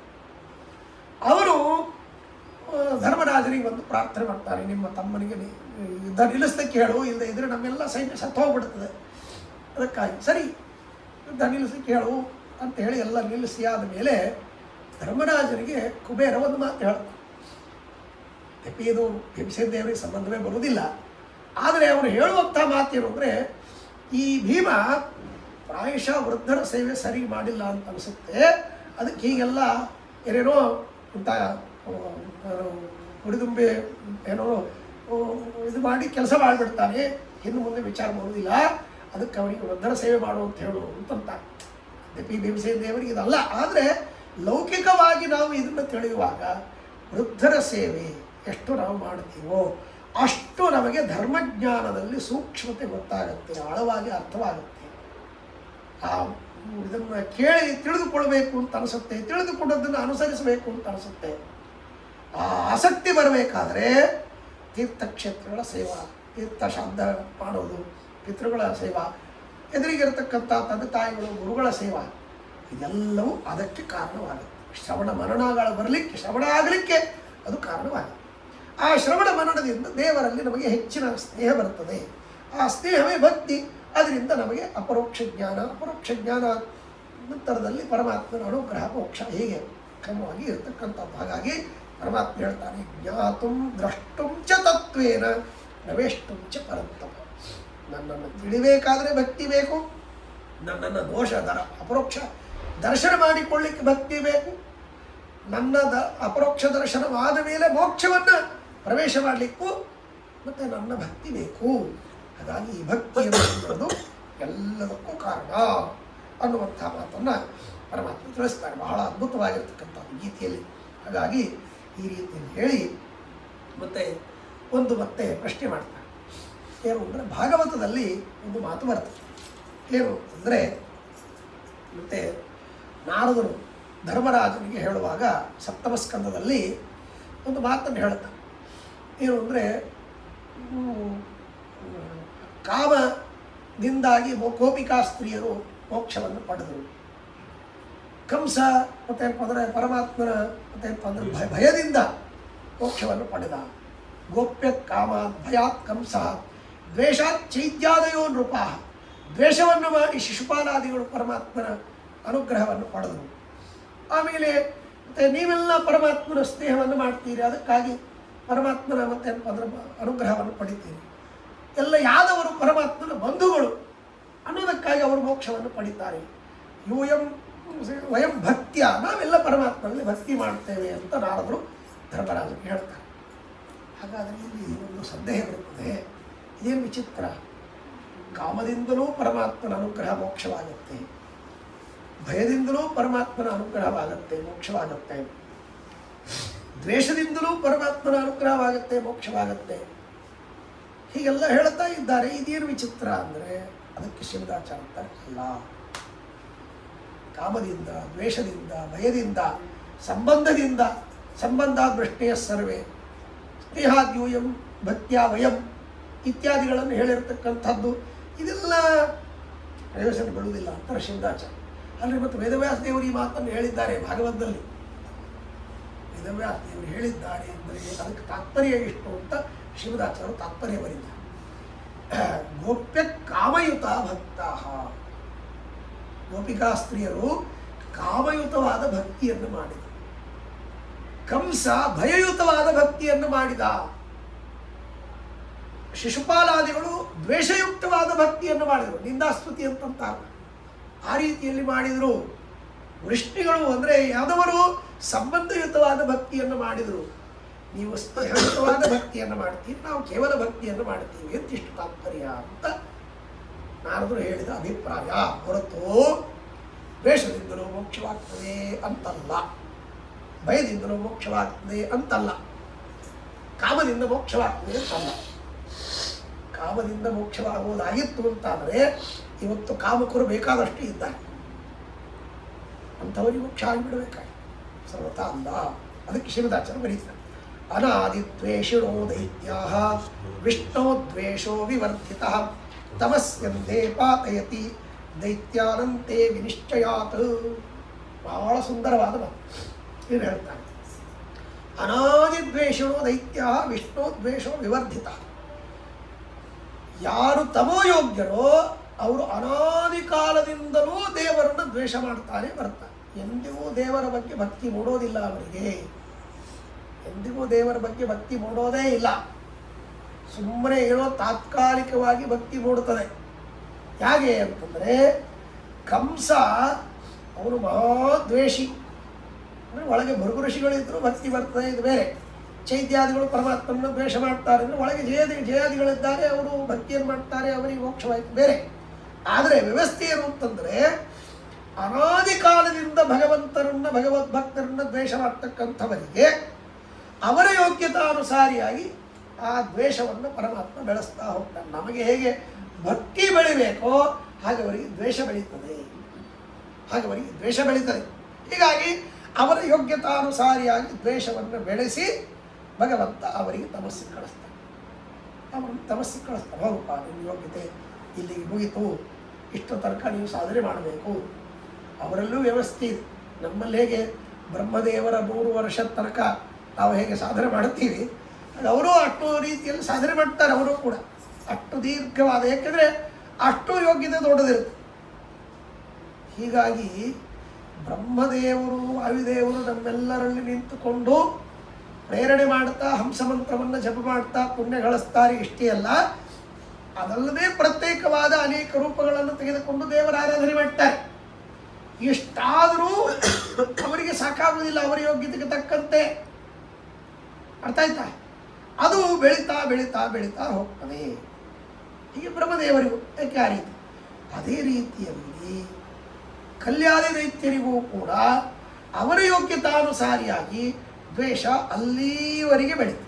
ಎಲ್ಲಿವರೆಗೆ? ಬ್ರಹ್ಮದೇವರ ಪ್ರಳಯವಾಗುವ ತನಕ. ಸೊ ಅಷ್ಟು ಸಾಧನೆ ಮಾಡಬೇಕು ಅಂತಂದರೆ ಆ ಮಧ್ಯದಲ್ಲಿ ನಾವು ಹೇಗೆ ದುರಭಿಮಾನವನ್ನು ಹೊಂದಿ ಅಹಂಕಾರವನ್ನು ಪಡೆದು ತಾತ್ಕಾಲಿಕವಾಗಿ ದೇವರನ್ನು ಮರೀತೇವೆ, ಹಾಗೆ ಅವರು ತಮ್ಮ ಯೋಗ್ಯತಾನುಸಾರಿಯಾಗಿ ಅಭಿಮಾನವನ್ನು ಪಟ್ಟಿದ್ದರಿಂದಾಗಿ ಅವರಿಗೆ ತಾತ್ಕಾಲಿಕವಾದ ದೇವರ ಸ್ಮರಣೆ ಮಾಡುವಂತಹ ವ್ಯವಸ್ಥೆ ಬರ್ತದೆ. ಅಷ್ಟೇ. ತಾತ್ಕಾಲಿಕವಾಗಿರತಕ್ಕಂಥ ದೇವರಲ್ಲ, ದೇವತೆಗಳ ಸ್ಮರಣೆ ಮಾಡ್ತಾರೆ, ಅವರಿಂದ ವರವನ್ನು ಪಡಿತಾರೆ. ಹಾಗಾಗಿ ಬ್ರಹ್ಮದೇವರಿಂದ ವರವನ್ನು ಪಡೆದರು, ರುದ್ರದೇವರಿಂದ ವರವನ್ನು ಪಡೆದರು, ಪಾರ್ವತಿ, ಗಣಪತಿ, ಸೂರ್ಯ, ಹೀಗೆ ಅನೇಕ ದೇವತೆಗಳಿಂದ ವರವನ್ನು ಪಡೆದಿರ್ತಕ್ಕಂಥ ವಿಚಾರವನ್ನು ಕೇಳ್ತಾರೆ. ಯಾಕೆಂದರೆ ಅವರಿಗೆ ತಾತ್ಕಾಲಿಕವಾಗಿ. ಆದರೆ ಅದರಲ್ಲಿಯೂ ಕೂಡ ಯಾರು ತಮೋಯೋಗ್ಯರೋ ಪ್ರಾಯಶಃ ಅಂಥವರಿಗೆ ದೇವರ ಮೇಲೆ ಭಕ್ತಿ ಬರುವುದಿಲ್ಲ. ಇದು ಒಂದು ನಿಯಮ, ಅಂದರೆ ಗೆರೆ, ಇದನ್ನು ಮೀರೋ ಹಾಗಿಲ್ಲ. ಎಲ್ಲ ತಮೋಯೋಗ್ಯರಿಗೆ ಬ್ರಹ್ಮದೇವರ ತನಕ ಭಕ್ತಿ ಬರ್ತದೆ, ಬ್ರಹ್ಮದೇವರ ತನಕ ಭಕ್ತಿ ಬರ್ತದೆ, ದೇವರಲ್ಲಿ ಭಕ್ತಿ ಬರುವುದು ಬಹಳ ಕಷ್ಟ ಇದೆ. ಯಾಕೆಂದರೆ ದೇವರಲ್ಲಿ ಭಕ್ತಿ ಬಂತು ಅಂದರೆ ಅವನು ಮೋಕ್ಷಯೋಗ್ಯ ಅಂತ ಅರ್ಥ. ಅದಕ್ಕೆ ಯಾವ ರಾಕ್ಷಸರು ದೇವರಿಂದ ವರ ಬಂದಿಲ್ಲ, ಬರಲಿ ಪ್ರಾಯಶಃ ಎಲ್ಲೋ ಒಂದೆರಡು ಕಡೆ ದೇವರು ಕೊಟ್ಟದ್ದು ಕೇಳ್ತೇವೆ. ಅದು ಬಿಟ್ಟು ಪ್ರಾಯಶಃ ಎಲ್ಲೂ ದೇವರ ವರ ಇಲ್ಲ. ಅದು ಉಳಿದ ದೇವತೆಗಳ ಪ್ರಾರ್ಥನೆ ಮೇರೆಗೆ ವರ ಕೊಟ್ಟದ್ದು. ಅದು ಅಲ್ಲಿಗೆ ಪರಮಾತ್ಮ ವ್ಯವಸ್ಥೆ ಮಾಡಿಬಿಟ್ಟಿದ್ದಾನೆ. ನರಕಾಸುರನಿಗೆ ಇತ್ಯಾದಿಗಳಿಗೆ ಕೇಳ್ತೇವೆ ನಾವು, ಅಂತಲ್ಲಿ ಕೆಲವು ತಾತ್ಕಾಲಿಕವಾಗಿ ಪರಮಾತ್ಮ ಕೊಟ್ಟದ್ದು ಅದು ಹೋಗ್ಬಿಡುತ್ತೆ. ಹೀಗಾಗಿ ಅದರಿಂದಾಗಿ ಪ್ರಾಯಶಃ 99.9 ಅಷ್ಟು ರೀತಿಯಲ್ಲಿಯೂ ಕೂಡ ದೇವರಲ್ಲಿ ತಮೋಯೋಗ್ಯರಿಗೆ ಭಕ್ತಿ ಬರೋದೇ ಇಲ್ಲ. ಎಲ್ಲೋ ತಾತ್ಕಾಲಿಕವಾಗಿ ಭಕ್ತಿ ಬಂದಂತೆ, ಅದು 100% ಹೇಳಬೇಕು, ಆದರೆ ಕಿಂಚಿತ್ತೇನೋ ಭಕ್ತಿ ಬಂದಂತೆ ವ್ಯವಸ್ಥೆ ಇರುತ್ತೆ. ಈ ಜಲಂಧರ ಅಂತನ್ನುವಂಥ ವ್ಯಕ್ತಿ ಅವರು ವಿಷ್ಣುವಿನ ಮೇಲೆ ವಿಶೇಷವಾಗಿ ಸ್ನೇಹ ಮಾಡ್ತಾ ಇದ್ರು. ಯಾಕೆಂದರೆ ಮತ್ತೇನಪ್ಪ ಅಂದರೆ ಸಮುದ್ರದಲ್ಲಿ ಬಂದಿರತಕ್ಕಂತಹ ಇದರಿಂದಾಗಿ ಅವನ ಮೇಲೆ ತುಂಬ ಪ್ರೀತಿ ಅಂತ ಹೇಳ್ತಾರೆ. ಹಾಗಾಗಿ ಆ ಕಥೆಯಲ್ಲಿ ಕೇಳ್ತೇವೆ, ಜಲಂಧರ ಈ ತುಳಸಿ ತಾತ್ಕಾಲಿಕವಾಗಿ ಅವನಿಗೆ ಗಂಡ ಅಂತಿದ್ದ, ಅವಳಿಗೆ ಮತ್ತು ಅವನಿಗೆ ವಿಶೇಷವಾಗಿ ದೇವರ ಮೇಲೆ ಸ್ನೇಹ ಇತ್ತು ಅಂತ ಕೇಳ್ತೇವೆ. ಹೀಗಾಗಿ ಆ ನಿಟ್ಟಿನಲ್ಲಿ ದೇವರ ಯುದ್ಧಕ್ಕೆ ಹೋಗಲಿಲ್ಲ. ಇಲ್ಲಿ ಬಂದು ಇವಳಿಂದ ಪೂಜೆಯನ್ನು ತೆಗೆದುಕೊಂಡು ಆ ಯುದ್ಧದಲ್ಲಿ ರುದ್ರಾದಿ ದೇವತೆಗಳು ಅವರನ್ನು ಸಂಹಾರ ಮಾಡುವಂತೆ ಪರಮಾತ್ಮ ವ್ಯವಸ್ಥೆ ಮಾಡಿದ. ಯಾಕೆಂದರೆ ನನ್ನನ್ನು ಸ್ನೇಹ ಮಾಡ್ತಾನೆ, ನಾನೇ ಎದುರಿಗೆ ನಿಂತ್ಕೊಂಡು ಯುದ್ಧ ಆಡಿದ್ರೆ ತಪ್ಪಾಗುತ್ತೆ ಅಂತ ದೇವರು ಅಲ್ಲಿ ಹೋಗಲಿಲ್ಲ. ಸರಿ ಇರಲಿ, ಅಂತೂ ಈ ರೀತಿಯಲ್ಲಿ ಸುಮ್ಮನೆ ತಾತ್ಕಾಲಿಕವಾಗಿ ಬಂದಿರ್ತದೆ. ಬಂದರೂ ಕೂಡ ದೇವರಿಂದ ಪ್ರಾಯಶಃ ವರ ಪಡೆದದ್ದು ಕಡಿಮೆ. ದೈತ್ಯರು ತಮೋಯೋಗ್ಯರು ದೇವರಿಂದ ವರ ಪಡೆದದ್ದು ತುಂಬ ಕಡಿಮೆ ಈ ರೀತಿಯಲ್ಲಿ ಇರತಕ್ಕಂಥದ್ದು. ಹಾಗಾಗಿ ಅಂಥವರನ್ನು ಪರಮಾತ್ಮನಲ್ಲಿ ಭಗವದ್ಭಕ್ತರಲ್ಲಿ ದ್ವೇಷವನ್ನು ಅಭಿವೃದ್ಧಿ ಮಾಡಿಸಿ ಅವರ ಸಾಧನೆಯನ್ನು ಮಾಡಿಸಿ ತಮಸ್ಯಂದೇ ಪಾತಯತಿ ದೈತ್ಯಾನಂತೆ ವಿನಿಶ್ಚಯ.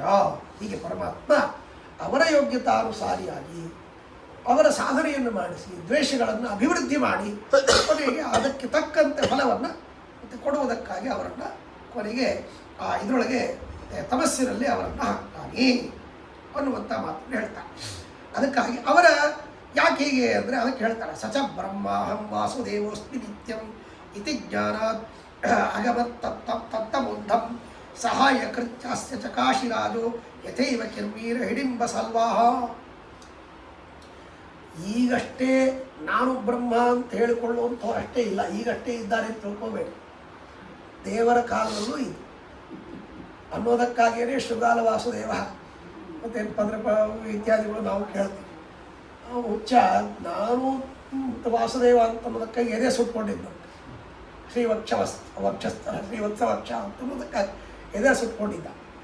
ಆಮೇಲೆ ಯಾವುದೋ ಒಂದು ಡಮ್ಮಿ ಗರುಡನನ್ನು ಇಟ್ಕೊಂಡಿದ್ದ, ಡಮ್ಮಿ ಚಕ್ರಶಂಖಗಳನ್ನು ಇಟ್ಕೊಂಡಿದ್ದ.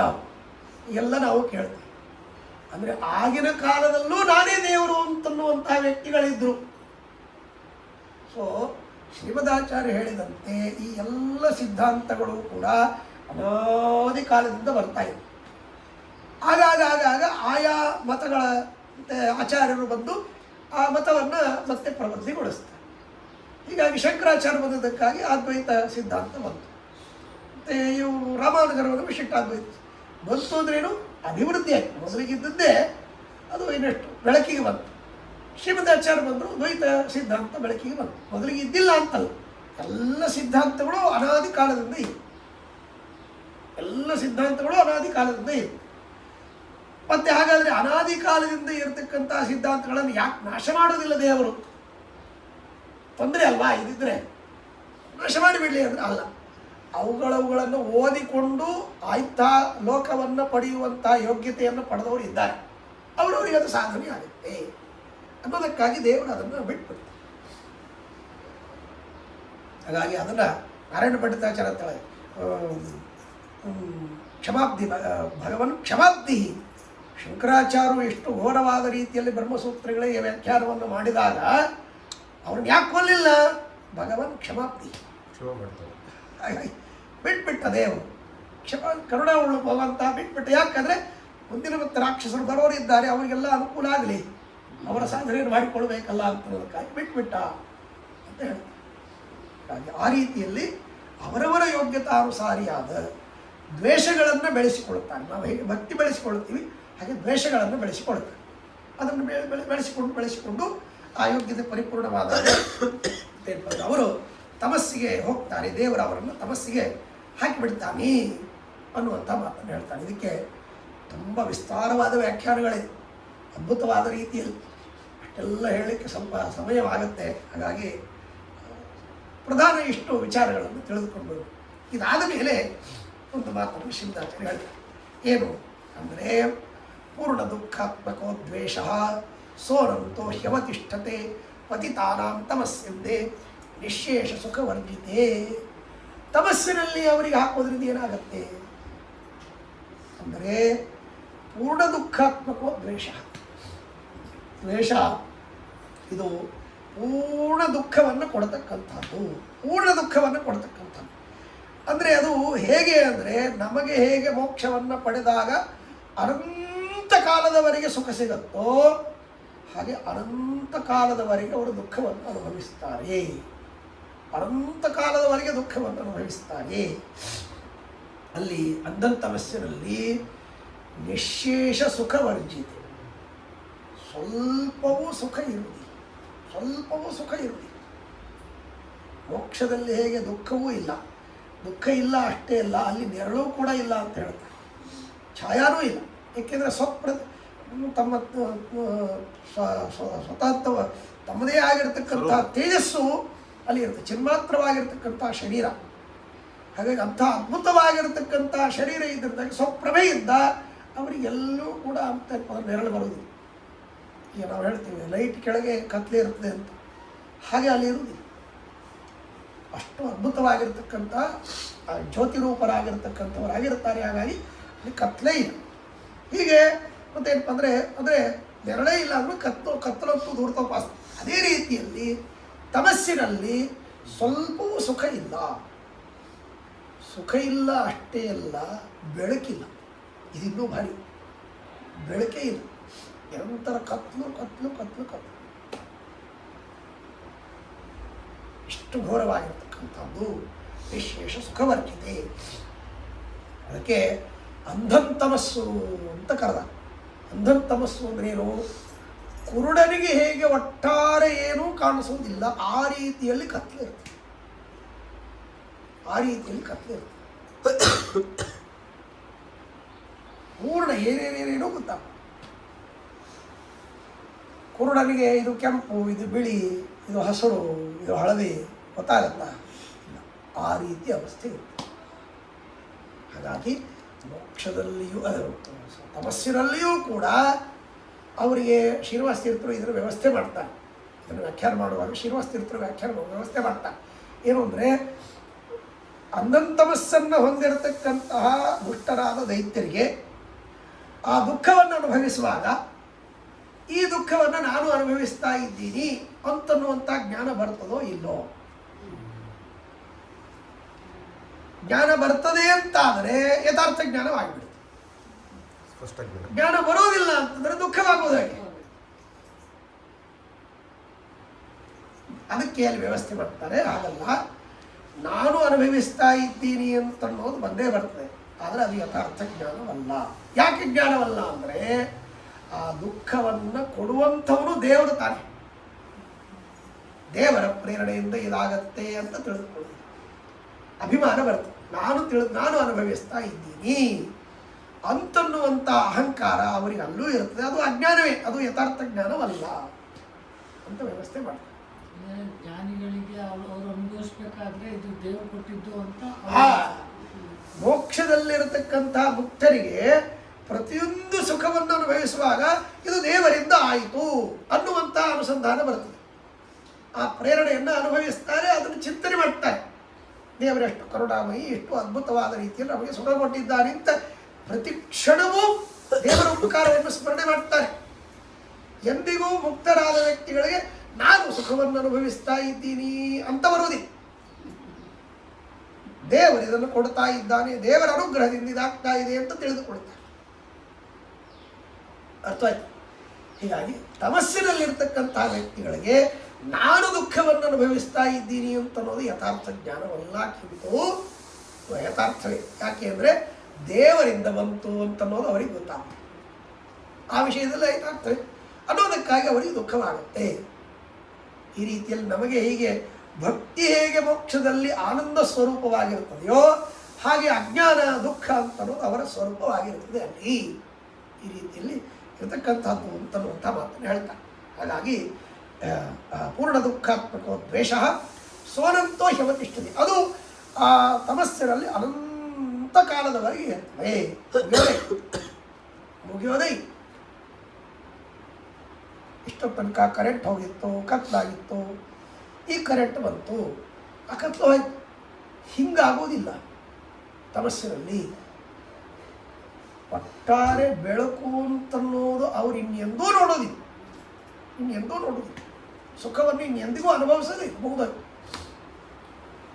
ಅದೇ ರೀತಿಯಲ್ಲಿ ಮುಕ್ತರು ಕೂಡ ದುಃಖವನ್ನು ಇನ್ನೆಂದಿಗೂ ಅನುಭವಿಸೋದೇ ಇಲ್ಲ. ಎಷ್ಟು ವಿಚಿತ್ರ. ಮತ್ತು ಅಲ್ಲಿ ಅನೇಕ ಪ್ರಶ್ನೆಗಳು ಇದೆ. ಈಗ ತಾರತಮ್ಯೋಕ್ತವಾದ ರೀತಿಯಲ್ಲಿ ಅಲ್ಲೆಲ್ಲರೂ ತಮ್ಮ ಸುಖವನ್ನು ಅನುಭವಿಸ್ತಾರೆ ಯೋಗ್ಯತಾ ರೀತಿ. ನಾನು ಅನುಭವಿಸುವಂತಹ ಸುಖಕ್ಕಿಂತಲೂ ಅವನಿಗೆ ಹೆಚ್ಚಿನ ಸುಖ ಆಗ್ತಾ ಇದೆಯಲ್ಲ ಅಂತ ಮಾತ್ಸರ್ಯ ಬರ್ತದೇನೋ ಮೋಕ್ಷದಲ್ಲಿ ಬರುವುದಿಲ್ಲ. ಯಾಕೆ ಅಂತಂದರೆ ಅವರಿಗೆ ಗೊತ್ತಿರುತ್ತದೆ ನನ್ನ ಯೋಗ್ಯತೆ ಇಷ್ಟೇ ಅನ್ನೋದಕ್ಕಾಗಿ ನನಗೆ ಇಷ್ಟು ಸುಖ ಇದೆ, ಅವರ ಯೋಗ್ಯತೆ ದೊಡ್ಡದು ಅನ್ನೋದಕ್ಕಾಗಿ ಅವರಿಗೆ ಅಷ್ಟು ಸುಖ ಇದೆ. ಈ ಯಥಾರ್ಥ ಜ್ಞಾನ ಬಂದ ವ್ಯಕ್ತಿಗೆ ದುಃಖ ಆಗುವುದಿಲ್ಲ. 99% ಪಾಸ್ ಆದವರಿಗೆ ಗೋಲ್ಡ್ ಮೆಡಲ್ ಕೊಡ್ತಾರೆ.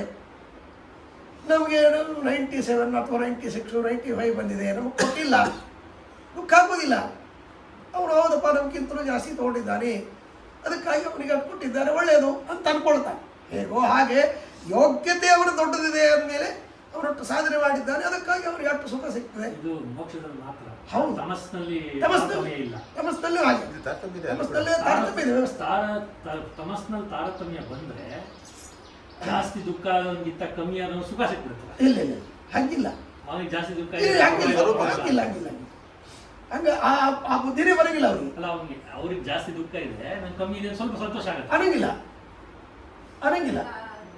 ಯಾಕಂದ್ರೆ ಕಲಿ ಬ್ರಹ್ಮದೇವರು ಹೇಗೆ ಸುಖದಲ್ಲಿ ಅದ್ಭುತವಾದ ರೀತಿಯಲ್ಲಿ ಮತ್ತೆ ದೊಡ್ಡವರು, ಹಾಗೆ ಕಲಿ ಅಂತವನು ದುಃಖದಲ್ಲಿ ದೊಡ್ಡವರು.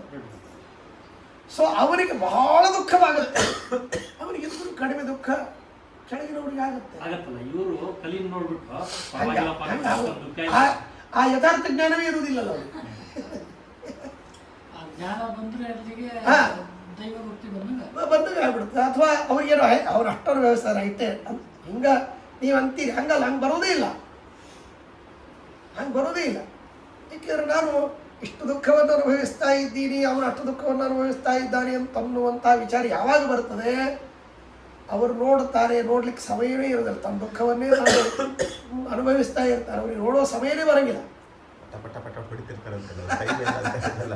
ಅಂದ್ರೆ ವಿಚಾರ ಮಾಡ್ಲಿಕ್ಕೂ ನಿಮಗೆ ಅಲ್ಲಿ ತಮಸ್ಸನ್ನ ಹೊಂದಿರ್ತಕ್ಕಂಥ ವ್ಯಕ್ತಿಗಳಿಗೆ ಆ ವಿಚಾರ ಮಾಡ್ಲಿಕ್ಕೂ ಅಲ್ಲಿ ಸಮಯ ಇರುವುದಿಲ್ಲ, ಅಷ್ಟು ದುಃಖವನ್ನು ಅನುಭವಿಸ್ತಾರೆ. ದುಃಖದಲ್ಲಿ ಇದ್ದ ವ್ಯಕ್ತಿಗೆ ಪ್ರಪಂಚದ ಜ್ಞಾನ ಆಗುವುದಿಲ್ಲ. ಗೊತ್ತಾ, ಇದು ಅನುಭವಿಸಿದ್ದ. ದುಃಖದಲ್ಲಿ ಮುಳುಗಿದ ವ್ಯಕ್ತಿಗೆ ಪಕ್ಕದಲ್ಲಿ ಯಾರು ಹೋದರು ಅಂತ ಗೊತ್ತಾಗುವುದಿಲ್ಲ. ಅದೇ ಸುಖದಲ್ಲಿ ಇರತಕ್ಕಂಥ ನೆಮ್ಮದಿಯಿಂದ ಇರತಕ್ಕಂತಹ ವ್ಯಕ್ತಿ ಎಲ್ಲವೂ ಗೊತ್ತಾಗ್ತಾ ಇರುತ್ತೆ. ದುಃಖದಲ್ಲಿ ಇರತಕ್ಕಂತಹ ವ್ಯಕ್ತಿ ಗೊತ್ತೇ ಆಗುವುದಿಲ್ಲ. ಹಾಗೆ ಆ ದುಃಖವನ್ನು ಅನುಭವಿಸ್ತಾ ಇರ್ತಾರೆ. ಹಾಗಾಗಿ ಈ ವಿಚಾರ ಮಾಡಲಿಕ್ಕೆ ಅವರಿಗೆ ಎಲ್ಲಿ ಸಮಯ ಸಿಗ್ತದೆ?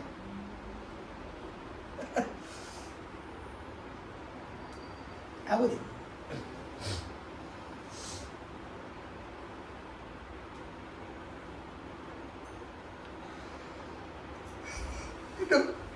ಇಷ್ಟು ಹೇಳಿ ಇದರ ಮುಂದೆ ಅದ್ಭುತವಾಗಿರತಕ್ಕಂತಹ ನವವಿಧವಾದ ಭಕ್ತಿ ಇದ್ದಂತೆ ನವವಿಧವಾದ ದ್ವೇಷವನ್ನು ಹೇಳುತ್ತಾರೆ.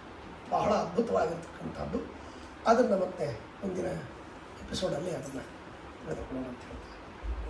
ನಾಮಕೃತ ತತ್ಪೂಜಾಚಾರ್ಯ ತಾತ್ಮಕೃತಾ ಪೂಜಾ ತತ್ಪ್ರಸಾದೇನ ನಮ್ಯತ ತದ್ಭಕ್ತಿ ತತ್ಫಲಂ ವೈಷು ತತ್ಪ್ರಸಾದ ಪುರಃ ಕರ್ಮನ್ಯಾಸೋ ಹರಾವಿರು ವಿಷ್ಣೋಸ್ತೃಪ್ತಿಕರ ಸದಾ ಇದಂ ಜ್ಞಾನಂ ಹರೇ ಪೂಜಾ ಹರೇ ಓದ್ಯಂ ಸದಾ ಹರೇ ಧೀರಂ ಚ ಸರ್ವತ್ರ ಇತ್ಯೇವಂ ನ್ಯಾಸ ಹರಂ ಸ್ಮೃತಃ ವಿಜ್ಞಾನಂ ಇದಿದಂ ಪ್ರಾಪ್ತಂ ಇದಿದಂ ಜ್ಞಾನಂ ಜನ್ಮಾಂತರೇಪಿ ಮೇ ದೇವ